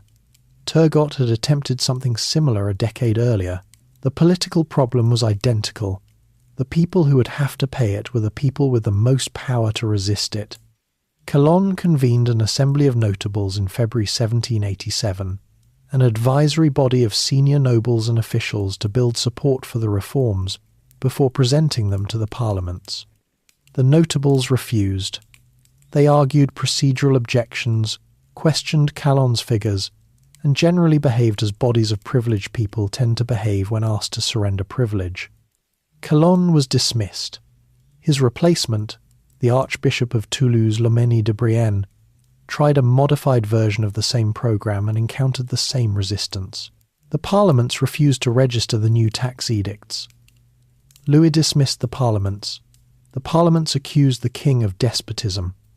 The public, which had no particular love for the parliaments either, found itself in the unusual position of watching two branches of the old order fighting each other, while the country's finances deteriorated beneath both of them.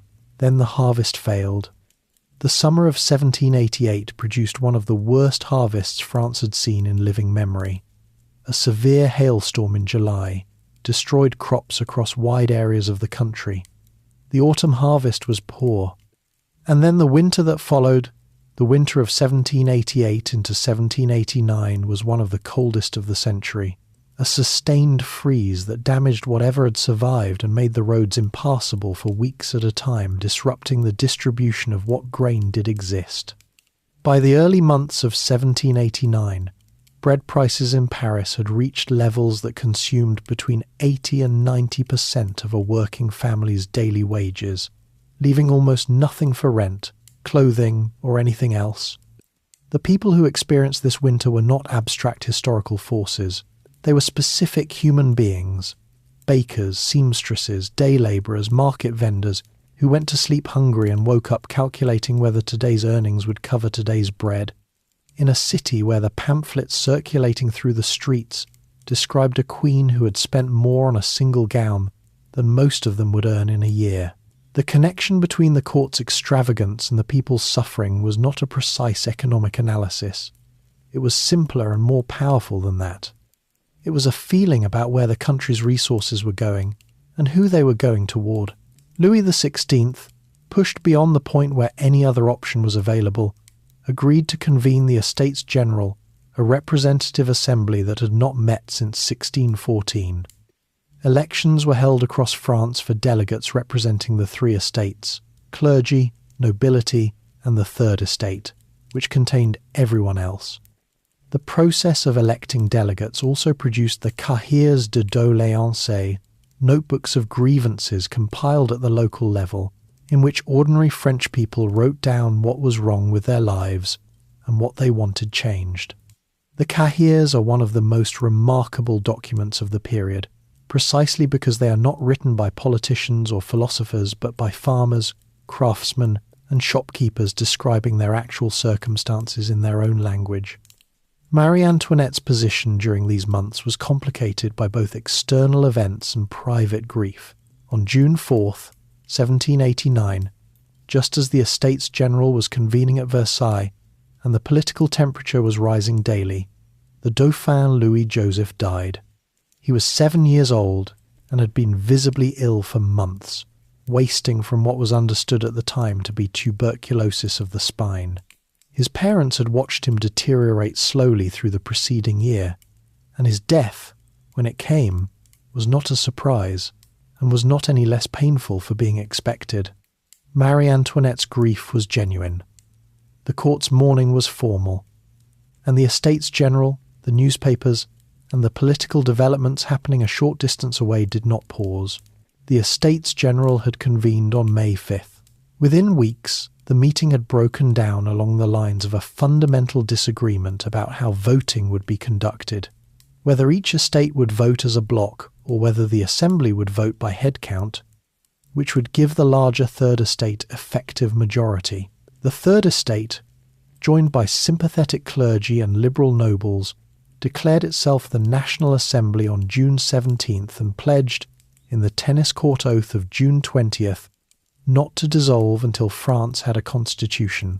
Louis XVI's response moved between firmness and retreat in the pattern that had characterized his reign from the beginning.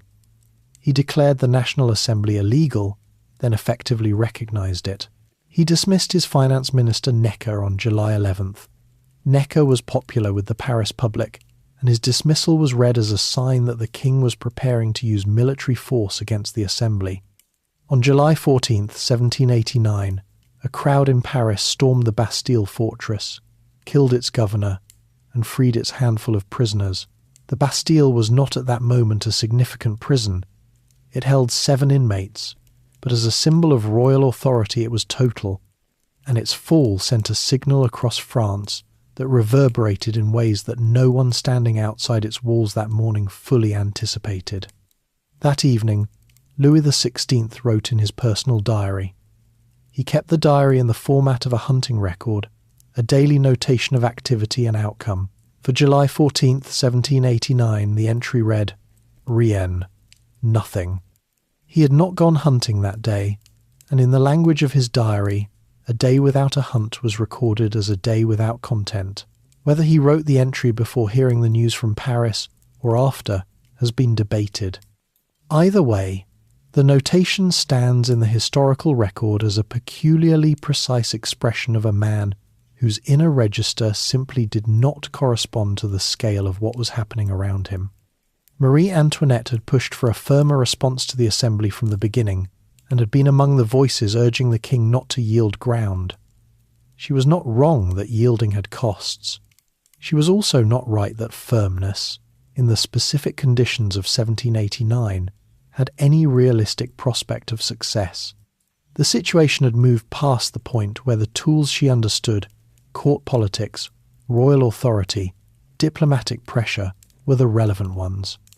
What was being assembled outside Versailles was not a court faction.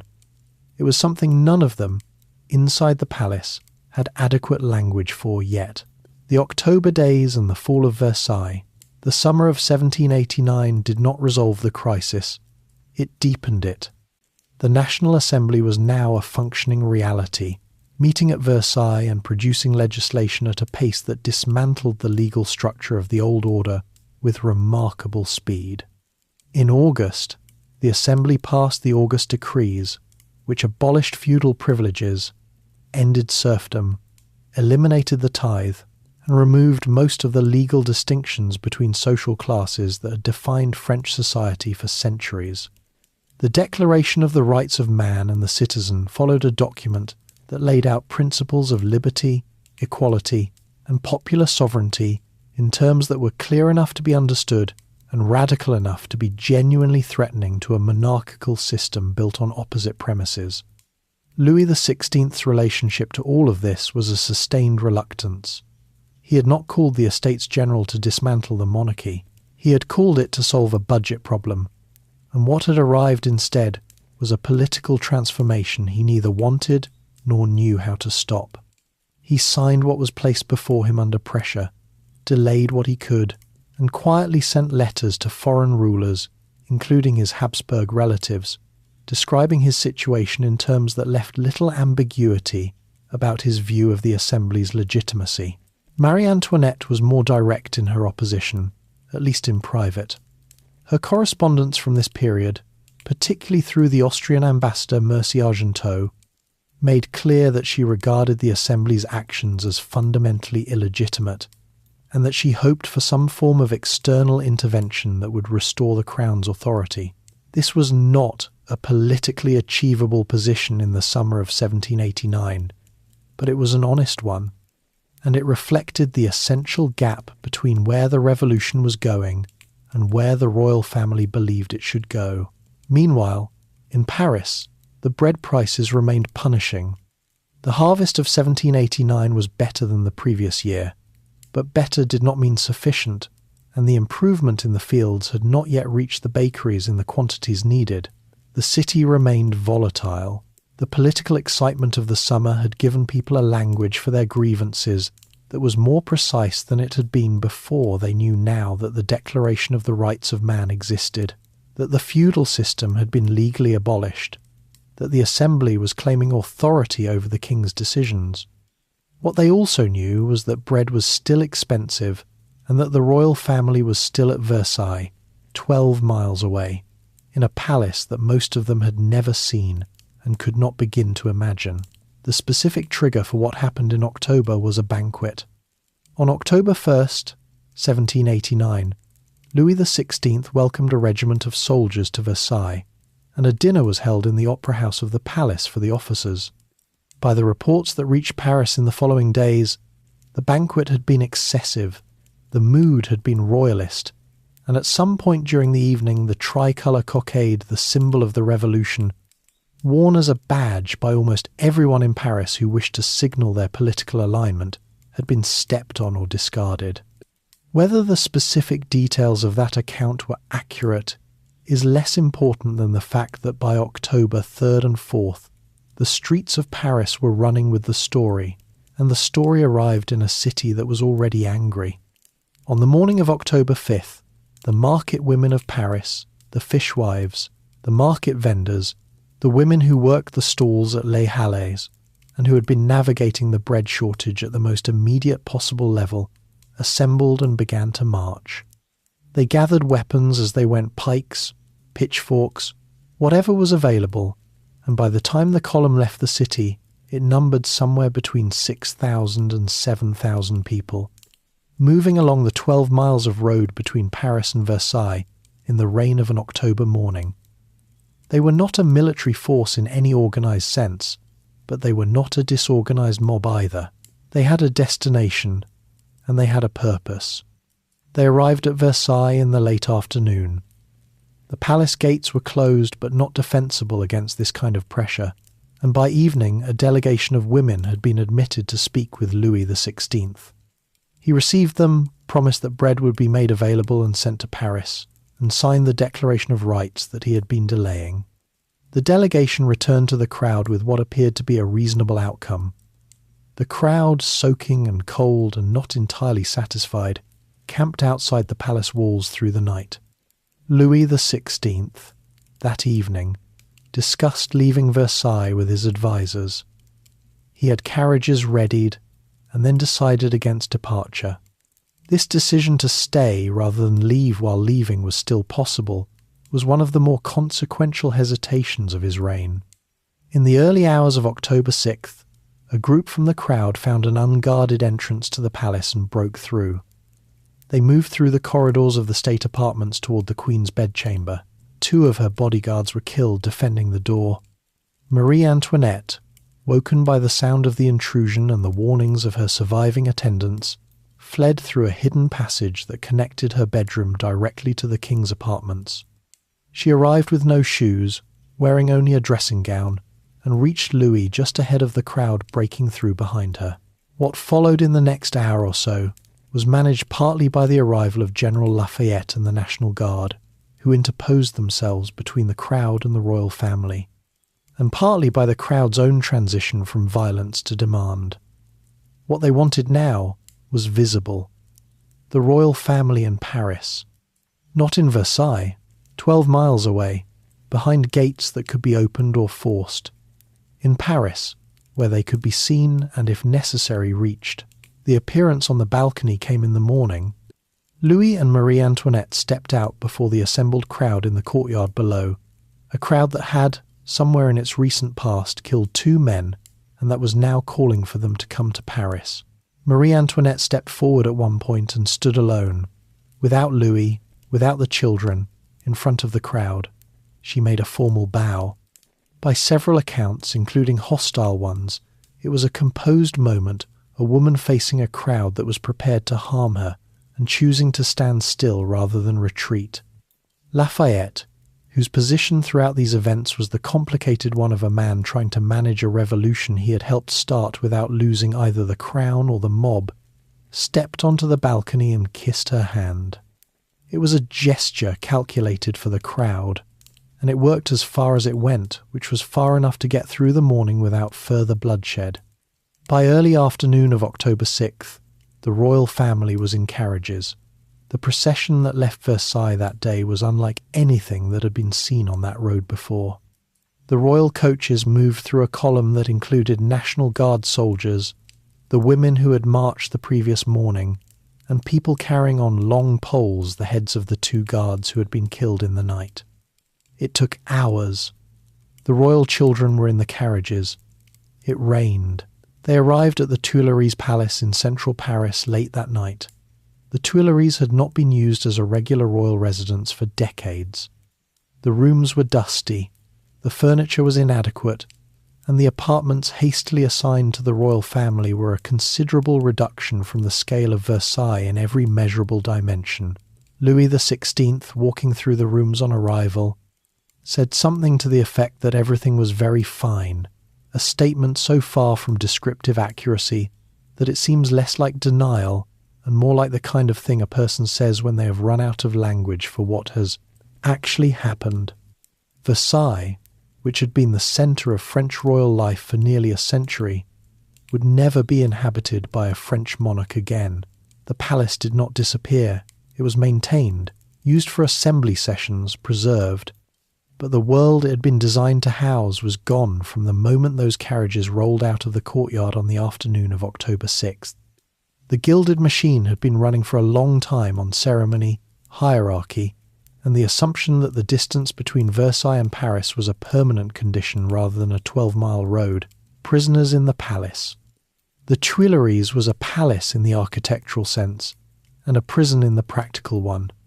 The building sat on the right bank of the Seine in central Paris, connected to the Louvre complex, surrounded by gardens that were open to the public, which meant that, from the day the royal family arrived in October 1789, ordinary Parisians could walk through the grounds and observe their king and queen at a distance that would have been unimaginable at Versailles.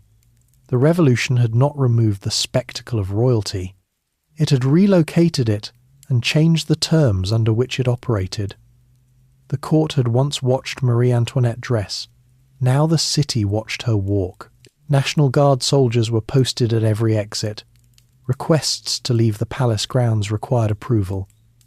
The family's movements were tracked, reported on, and discussed in the newspapers that had multiplied across Paris in the preceding months with the energy of a press freed from the censorship that had previously governed it. By the end of 1789, there were well over 300 newspapers operating in Paris alone, ranging from careful political analysis to publications whose primary purpose was the daily generation of outrage. Marie Antoinette appeared in most of them regularly, and the portrait was rarely sympathetic. The adjustment from Versailles was jarring in ways that went beyond the physical. At Versailles, the elaborate ritual of the court had been suffocating, but it had also been ordered everyone knew their position. The day followed a known sequence, and the rules, however absurd, were consistent. The Tuileries had no such structure. The household was reduced. The ceremonial apparatus had been stripped down. The people around the royal family were fewer and less dependable, and the sense of being watched had changed its character from the attentive observation of courtiers to something closer to surveillance. Louis XVI adapted to this new reality in the way he adapted to most things slowly, and by finding the tasks within it he could actually perform. He met with the Assembly's ministers. He signed legislation. He attended the sessions required of a constitutional monarch.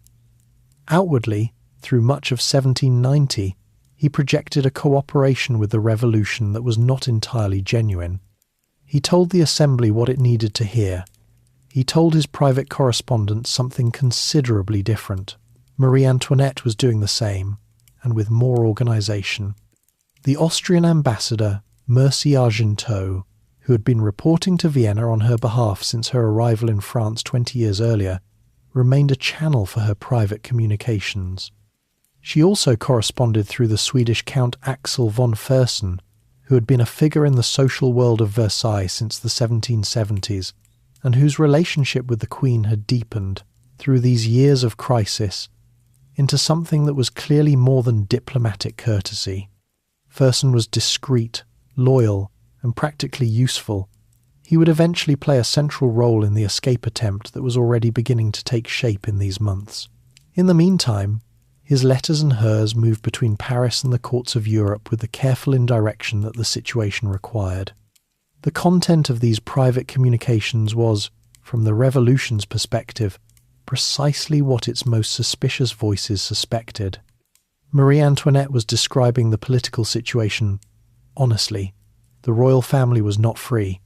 The king's cooperation with the Assembly was compelled rather than voluntary, and the situation required outside intervention to be resolved. She appealed to her brother Joseph, and after Joseph's death in February 1790, to her nephew Emperor Leopold II. She wrote to the King of Spain, to the Queen of Naples, to anyone whose position and resources might translate into the kind of diplomatic or military pressure that could reverse the direction France was heading. None of this intervention materialized in the immediate term, and the letters, had they been intercepted and published, would have confirmed every accusation the pamphlets had ever made about the Austrian woman working against France.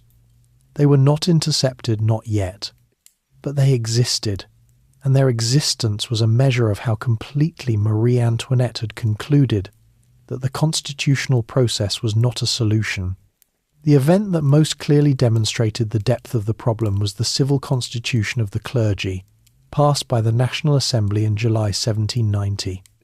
The legislation restructured the French Catholic Church as a state institution, required clergy to swear loyalty oaths to the Constitution, and effectively broke the Church's connection to Rome. For the majority of the Assembly's members, this was a logical extension of revolutionary principles. The Church owned vast property, exercised independent authority, and represented a source of institutional power that the Revolution had placed on its list of things requiring reorganization. For Louis XVI, who was genuinely devout in a private and uncomplicated way, signing the civil constitution created a crisis of conscience he never resolved. He did sign it, and he did sign the loyalty oath required of him as a constitutional monarch. He also sent private confessions to Rome expressing his distress at having done so, and began hearing mass from non-juring priests, clergy, who had refused the constitutional oath whenever he could arrange it without detection. The split between his public compliance and his private conscience was total, and it produced a man whose grip on any coherent political position had become almost impossible to locate. July 14th, 1790. The first anniversary of the Bastille was marked by the Festival of Federation, a vast public ceremony held on the Champ de Mars in Paris. Hundreds of thousands of people attended. Louis XVI stood before the crowd and took the oath to the Constitution in front of the assembled delegates of the National Guard from across France, amid a genuine atmosphere of popular enthusiasm. Lafayette organised the ceremony. Talleyrand said the outdoor mass. It was designed and experienced by many who were there as a moment of national reconciliation, the king embracing the revolution, France moving forward together. Marie Antoinette stood on the reviewing platform in the rain and watched. She wrote to Mercy Argenteau shortly afterward that the festival had been impressive, and that she and the king had been well received, and that none of it changed anything about the underlying situation, which she continued to describe as one of captivity awaiting rescue. The man who might have served as a bridge between the court and the more moderate elements of the assembly, the orator, Honoré Gabriel Riquetti, Comte de Mirabeau, who had secretly been advising the royal family and accepting payment from the crown while maintaining his revolutionary credentials, died in April 1791. He was 42 years old and had been the most compelling speaker in the assembly and the most creative thinker about how a constitutional monarchy might actually function in France. His death removed the one figure who had a foot in both worlds and who might conceivably have helped negotiate the distance between them. The assembly mourned him publicly. The court mourned him privately and for different reasons. His absence was felt almost immediately. In April 1791, the royal family attempted to travel to the chateau of St. Cloud for the Easter holiday, a trip that would have allowed Louis to hear Mass from a non-juring priest, which he could not easily manage in Paris. The carriages were prepared. The family came out to the courtyard of the Tuileries. The crowd assembled outside and blocked the gates, refusing to let the carriages pass for nearly 2 hours. Lafayette arrived and attempted to clear the way. The crowd did not move. The royal family returned inside. The King of France could not leave his own courtyard. It was a demonstration, clearer than almost anything that had happened since October 1789, of what constitutional monarchy had come to mean in practice. The constitutional protections that theoretically guaranteed the king's freedoms were paper ones. The actual condition of the royal family was determined by whether the crowd outside the gate felt like allowing something to happen. The escape plan, which had been discussed in correspondence and then in private conversation over the preceding months, moved from theoretical to urgent. Fersen began making concrete arrangements. Routes were studied. Documents were prepared. A large Berline carriage was ordered travelling in some degree of comfort, it was decided, rather than in the stripped-down simplicity that might have moved faster and attracted less attention. This decision would matter. The flight to Varennes. The plan had been in preparation for months. Axel von Fersen coordinated the logistics, studying maps, arranging relay horses at post stations along the route, obtaining travel documents in false names, and commissioning the carriage that would carry the royal family from Paris to the northeastern frontier. The destination was the town of Montmédy, near the border with the Austrian Netherlands, where the Marquis de Bouillé commanded a force of loyal troops. Once the royal family reached Montmédy, they would be under military protection, close enough to the border to be safely out of reach of Paris, and in a position to negotiate from something resembling a position of strength for the first time since 1789. The carriage Fersen ordered was a Berline, a large, well-sprung, enclosed travelling coach of the kind used by wealthy families making long journeys in comfort. It was well built and well equipped. It had space for several passengers and their luggage. It also had a built-in food storage compartment, a wine supply, and a toilet arrangement, because whoever made the decision about the carriage seems to have concluded that the comfort of the journey mattered more than its speed or inconspicuousness. The Berline was not a discreet vehicle. It was the kind of carriage that attracted attention on provincial roads because it was clearly expensive and because it moved like something that belonged to someone important, which it did, though not in the way anyone was supposed to know. This choice would contribute directly to what happened next. On the night of June 20th, 1791, the royal family made their way out of the Tuileries in stages and in disguise. Marie Antoinette left her apartments in the guise of a governess, passing through corridors she had walked hundreds of times in a plain dress and a hat, moving carefully to avoid the guards whose attention a sound or a misplaced step might attract. Louis XVI left separately, dressed as a valet, and took a wrong turn in the dark near the palace courtyard, adding several minutes of confusion to a departure that was already running late.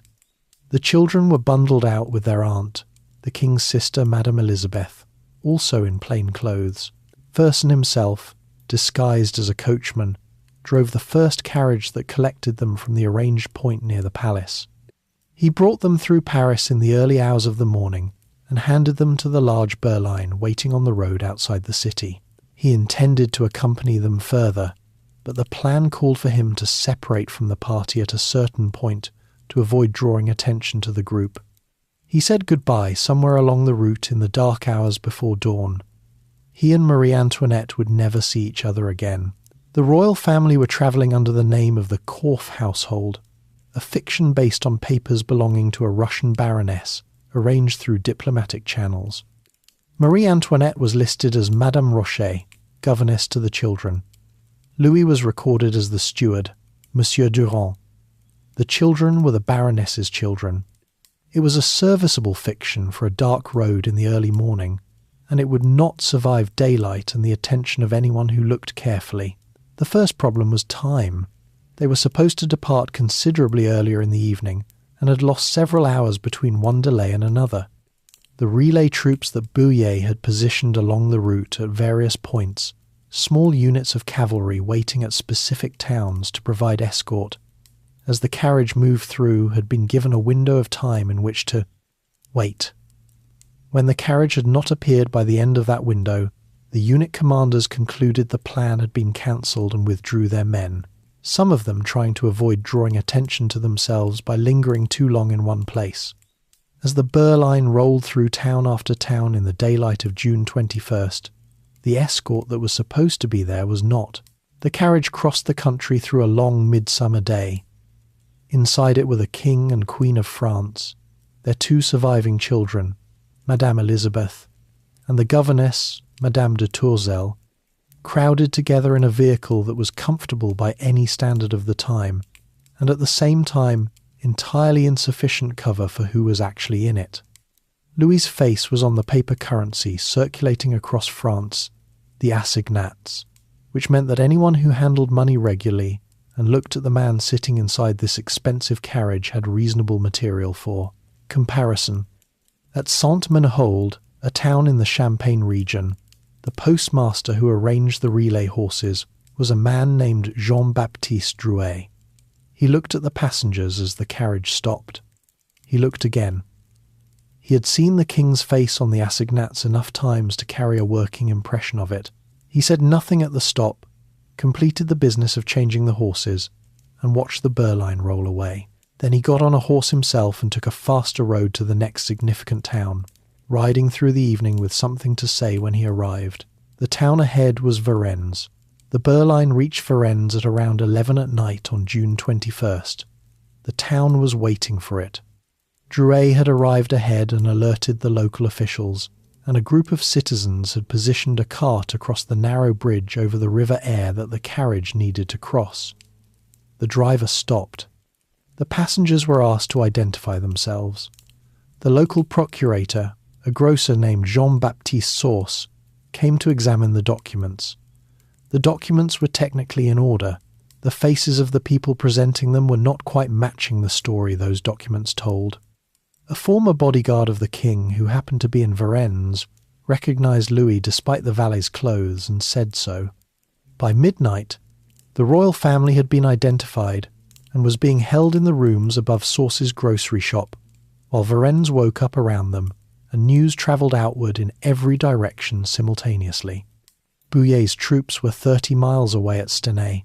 By the time word reached them and they could have moved, it was already too late for that kind of solution. Commissioners sent by the National Assembly, including Antoine Barnave and Jérôme Pession, arrived on June 22nd and oversaw the return. The journey back to Paris took 4 days, covering the same roads in reverse, and the difference in atmosphere between the outward journey and the return was total. Enormous crowds gathered at every town they passed through. They stood mostly silent, which was its own statement. By long-standing custom, French subjects removed their hats in the presence of royalty. The crowds that lined the roads for the return from Varennes kept their hats on. Barnave, riding inside the carriage with the royal family for part of the return journey, spoke at length with Marie Antoinette and came away with what appears to have been genuine sympathy for her personal situation, along with a clear-eyed understanding of how much damage the flight had done. He would correspond with her privately for several months after Varennes, attempting to construct some moderate path through the political landscape. Another bridge builder who lacked the material to build the bridge he was imagining. The political consequences of Varennes settled over France within days. The pretense that Louis XVI was voluntarily cooperating with the constitutional process was finished. He had tried to flee. His letters left behind at the Tuileries, explaining his departure, made clear what he thought of the revolution and the constraints it had placed on him. The Assembly suspended his powers temporarily while it decided what to do with a king who had attempted to abandon his kingdom. Republican voices, which had been present but minority before Varennes, grew considerably louder afterward. The Cordeliers Club organised a petition calling for the establishment of a republic. On July 17th, 1791, the National Guard under Lafayette fired on the crowd gathered on the Champ de Mars to sign the petition, killing a number of people in what became known as the Champ de Mars massacre. The moderate constitutional project was trying to hold the centre by force, and the force was making the centre harder to hold. Louis was eventually restored to formal power under a new, more restrictive constitution in September 1791. He took the oath again. The Assembly declared the matter resolved. Almost no one believed it. The Temple and the trial. The period between Varennes and the fall of the monarchy was a year in which the political ground kept shifting faster than any stable position could be established on it. The Legislative Assembly that replaced the National Assembly in October 1791 contained a different distribution of forces. The moderate constitutionalists who had dominated the First Assembly were less prominent, the more radical Girondin and Jacobin factions more so, and the general direction of travel was clearly leftward in ways that made the constitutional monarchy's survival increasingly theoretical. The war changed everything again. France declared war on Austria in April 1792, and the declaration was supported across much of the political spectrum for different reasons. Radicals wanted to spread revolutionary principles. Girondins believed war would consolidate the revolution, and the king and queen privately hoped that an Austrian military intervention would restore their position. The early months of the war went badly for France. The army was disorganised, its officer corps had been depleted by emigration, and the initial campaigns were defeated or abandoned in confusion. Paris interpreted the military failures as evidence of treason, and the court was the most obvious place to look for traitors. The Brunswick Manifesto, issued in July 1792 by the commander of the Austro-Prussian forces advancing toward France, was designed to protect the royal family by threatening Paris with destruction if any harm came to them. It produced the opposite effect, with the reliability of a political miscalculation textbook. Rather than intimidating the city into caution, it confirmed for much of the Paris population that the king and queen were coordinating with the foreign armies advancing on French soil. The manifesto that was supposed to protect them made them more dangerous to protect.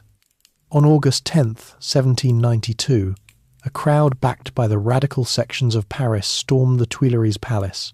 The Swiss guards who defended the palace fought and were killed, several hundred of them massacred in the courtyard and the rooms. The royal family, warned that the attack was coming, had already left the palace and taken refuge in the Legislative Assembly. Sitting in the reporter's box, while the assembly debated what to do and the sounds of fighting carried from outside. Louis XVI was suspended from his functions as king that day. Within days, the family was transferred to the Temple. The Temple was a medieval tower complex in the northern part of Paris, originally built by the Knights Templar in the 13th century and maintained over the intervening centuries as a fortress of considerable solidity. It was chosen as a prison precisely because it was old, thick-walled, and difficult to exit without authorization. The Revolutionary Committee could have chosen a more comfortable location, but comfort was no longer the point. The royal family arrived with a reduced household, a few servants, the governess Madame de Tourzel briefly, and settled into quarters that were cramped by any standard they had previously known, and comfortable by the standard of what was coming. They were still together, which was something. Louis and Marie Antoinette, their daughter Marie-Thérèse Charlotte, and their son Louis Charles, and Madame Elizabeth occupied the tower through the late summer and autumn of 1792. Louis was allowed books. He continued the children's lessons himself, reading history, geography, Latin. The family ate together, spent time together in the small rooms available to them. The conditions were restricted, the surveillance was constant, and the outside world arrived through the newspapers that were occasionally permitted to reach them. On September 21st, 1792, the monarchy was formally abolished. France was declared a republic. Louis Auguste Capet. That was the name the republic used for the man who had been Louis XVI, was now a private citizen facing trial. The trial proceedings began in December. The charges covered his actions throughout the revolution, the vetoes, the correspondence with foreign powers, the flight to Varennes, the events of August 10th. He was allowed counsel and conducted himself at trial with a dignity that some observers noted and others dismissed as irrelevant to the outcome. On January 20th, 1793, the National Convention voted on the verdict and the sentence. The vote on guilt was near unanimous. The vote on execution was closer, 361 for death without condition, a significant minority for imprisonment or conditional sentence, and 72 for death with a reprieve. The conditions were not met, and the reprieve did not pass. Louis XVI was executed by guillotine on January 21st, 1793, at the Place de la Révolution in Paris. Marie Antoinette was told of her husband's death through the sounds from outside and the changed behaviour of her guards. She was not permitted to see him before the execution. His final letter, written to her and Madame Elizabeth, took days to reach them, and was not delivered while he was alive. She went into mourning in the way available to her in the Temple, wearing black in a room with no ceremony, among children who were also absorbing what had happened. The months between Louis's execution and her own trial were among the most damaging of her imprisonment. In July 1793, the Committee of Public Safety decided to separate Louis Charles from his mother. The boy was 6 years old. The stated reason was that he needed to be educated as a Republican citizen, away from royalist influence. He was moved to the room below hers in the tower and placed under the supervision of a cobbler named Antoine Simon, who was tasked with his Republican re-education. Marie Antoinette could hear her son through the floors of the tower for some time after the separation, and then the distance increased and that stopped too.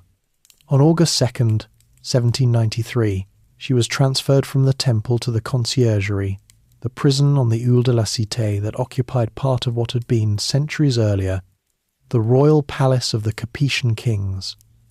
The building retained its Gothic towers and its medieval bones, while functioning now as an anteroom to the guillotine, housing those awaiting trial before the revolutionary tribunal. It was called, among the prisoners who passed through it, the waiting room of death. Marie Antoinette spent 76 days there. Her cell was small, damp, and watched at all times. A guard was stationed inside the room itself, which allowed no privacy of any kind. Her hair, which had been powdered white through fashion in earlier years, had turned naturally white from stress. She was 37 years old and had the appearance, by accounts from those who saw her, of someone considerably older. The trial opened on October 14, 1793, before the Revolutionary Tribunal. The charges were extensive treason, correspondence with the enemy, conspiring against the security of France, draining the treasury.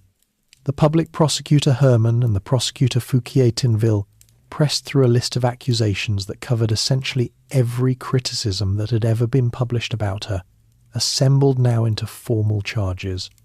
The trial was not designed to produce a genuine examination of evidence. The outcome was understood before the proceedings began. The most damaging moment came when the accusation was raised, apparently sourced from statements attributed to the young Louis Charles during the period of his re-education, that Marie Antoinette had committed sexual acts with her own son. The accusation was fabricated, and historians have concluded with considerable unanimity that whatever words came from the child were produced under adult pressure and coaching. Marie Antoinette responded to the charge by appealing directly to every mother in the room, saying that nature itself recoiled from such an accusation, and that any mother present would understand why she could not answer it. The response moved several people in the courtroom visibly, including some who were not there in her support. It did not move the outcome. The verdict was guilty on all charges. The sentence was death. She was returned to her cell that night. She had been awake for the better part of 2 days. In the early hours of October 16th, she wrote a letter to Madame Elizabeth, her sister-in-law, still alive at that point and imprisoned separately. The letter was calm, composed, and clear. It addressed her children directly, told them she hoped they would stay together and take care of each other, expressed regret for any pain her actions had caused, and asked her daughter to forgive her brother for whatever he may have said against her during his time with Simon. The letter was confiscated by the authorities and never delivered to Madame Elizabeth. It survived in the Revolutionary archives and was published much later.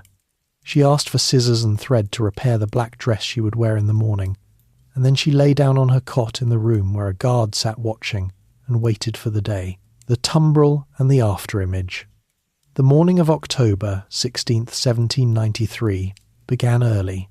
Marie Antoinette was woken before dawn, dressed herself with the help available to her in the conciergerie cell, and put on the white dress she had chosen, white being the colour of mourning in the French royal tradition. Her hair had been cut short at the back of her neck by the executioner's assistant, a practical preparation for what the guillotine required. The white cap she wore covered the rest of it. She was 37 years old. The route from the conciergerie to the Place de la Révolution was roughly 1.5 miles through the centre of Paris. The vehicle was an open tumbril, a simple wooden cart used for transporting the condemned. Nothing enclosed, nothing that offered any barrier between the passenger and the crowd lining every street along the way. At Versailles, the royal family had travelled in gilded carriages through crowds that kept a respectful distance. This was the same city in a different world, and the distance between those two facts was the whole of the revolution expressed in a single journey. She sat in the cart with her hands bound behind her. The priest who accompanied her was a constitutional clergyman, a juring priest who had taken the oath the Church in Rome had condemned, and she accepted his presence while being unable to accept his full religious authority, given her private convictions. The cart moved through the streets at walking pace. The crowds that watched were thick. The reaction was mixed in a way that the simplified version of this story often loses. There were people in those crowds who watched in silence, people who shouted, people who wept, and people who simply looked, which is its own category of response. An artist named Jacques-Louis David sketched her in the cart as it passed, a rough, quick sketch that captured something precise about the expression on her face. She was not weeping. She was not performing courage in any theatrical sense. She sat upright and looked forward and endured the journey with the same composure that people who observed her at the trial had noted and not known quite what to do with. At the scaffold, before she mounted the steps, she accidentally stepped on the foot of Henri Sanson, the executioner. She turned to him and said that she was sorry that she had not done it on purpose. It was, by any measure, an extraordinary moment of social reflex. The apology to the executioner has survived in the historical record, partly because it was witnessed by multiple people and recorded, and partly because it is the kind of thing that is impossible to explain away or absorb into any pre-existing narrative about who she was. Whatever else had been written about her, the woman who stepped on someone's foot and apologized in that moment was simply a person. The guillotine at the Place de la Révolution, the same square that would eventually be renamed the Place de la Concorde, was efficient. Marie Antoinette, Queen of France, was dead by approximately 12:15 on October 16, 1793. She was buried the same day in a common grave at the Madeleine Cemetery, without ceremony, without marker, alongside the hundreds of others the revolution had sent to the same ground. The fate of the people she had left behind played out across the following years. Madame Elisabeth, Louis's sister, who had stayed with the family through everything, was executed in May 1794 at the age of 30. Louis Charles, the child who had been taken from his mother and subjected to the attentions of Antoine Simon and later left increasingly alone in the Temple, died there in June 1795. He was 10 years old. The official cause was tuberculosis, accelerated by the conditions of his imprisonment and the collapse of anything resembling proper care, after Simon departed in January 1794. Exactly what happened to him in those months is a matter historians have examined with considerable care and considerable distress. Marie-Thérèse, Charlotte Madame Royale, the eldest child, the one born in December 1778, survived. She was released from the Temple on December 18, 1795, exchanged for a group of French diplomatic prisoners held in Austria. She was 17 years old, had been imprisoned for over 3 years, and had lost her father, her mother, her brother, and her aunt in that time. She went to Vienna, eventually married her cousin, the Duc d'Angoulême, and lived until 1851, long enough to see France cycle through republic, empire, monarchy, empire again, and republic again, which is the kind of historical experience that tends to produce a very particular kind of personality. She was reportedly not easy company. The physical remains of Marie Antoinette and Louis XVI were exhumed in January 1815, after the restoration of the Bourbon monarchy, and reburied with full ceremony at the Basilica of Saint-Denis, the traditional resting place of the kings of France. The state that had executed them was restoring them to their appropriate place in the national architecture, which says something precise about the relationship between France and its revolution that the French have been working out ever since. What remained after the burial was something harder to put to rest: the image. Marie Antoinette became, in the 2 centuries following her death, one of the most consistently reconsidered figures in European history, reconsidered not because the basic facts were unclear, but because what those facts meant kept changing, depending on who was doing the reading and when. For the 19th century, she was largely either a martyr or a symbol of aristocratic excess, depending on which side of the political divide the person writing about her occupied. For the early 20th century, Stefan Zweig's biography, published in 1932, humanized her in ways that had significant influence, presenting a real person who had been caught in circumstances she had not created and had not possessed the tools to navigate. For the late 20th century, feminist historians began examining more carefully what her experience revealed about the structural position of women in 18th century political life, about a queen who had no formal political role and was therefore held responsible for political outcomes she had no formal mechanism to influence. And then there is the cake. The phrase, "let them eat cake," or in the French original, "let them eat brioche," is the most famous thing Marie Antoinette supposedly said, repeated across 2 centuries as the definitive evidence of her indifference to the suffering of ordinary people. She did not say it. The line appears in Jean-Jacques Rousseau's Confessions, written around 1765, attributed simply to a great princess. In 1765, Marie Antoinette was 9 years old and had not yet set foot in France. The attribution to her appears to have developed gradually through the 19th century, attaching itself to her name because it fitted the story that had already been constructed around her, not because there was any evidence she had ever spoken those words. The most famous thing she said, she never said. This is, among the many ironies that accumulate around her story, perhaps the most efficient summary of how history had been treating her all along. The revolution that swept her away did not resolve the problems that had produced it. France went through the Terror, then the Directory, then Napoleon, then Bourbon Restoration, then another revolution in 1830, then another in 1848, then the Second Empire, then the Third Republic, each transition carrying some portion of the unresolved argument about what the revolution had actually meant. The execution of Marie Antoinette settled nothing. It was, at most, a moment when one version of France ended and another, much less certain version began. What she left behind was not a political legacy in the conventional sense. She never governed, never held formal power, never made the decisions that shaped the kingdom she nominally helped to rule.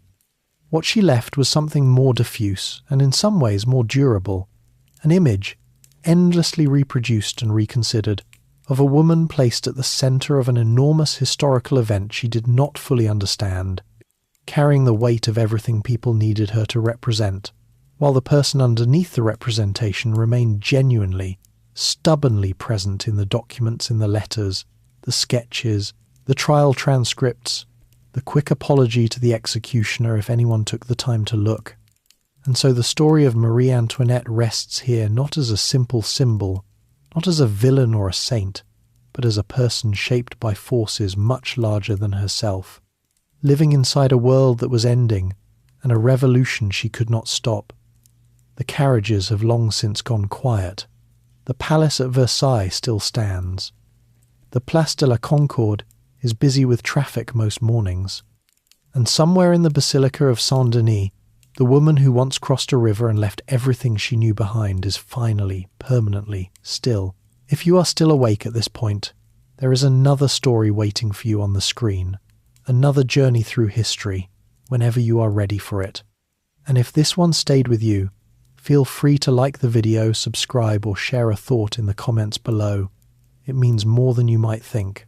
For now, though, let your body settle, let your shoulders drop, close your eyes. The history will be here when you wake up. Good night.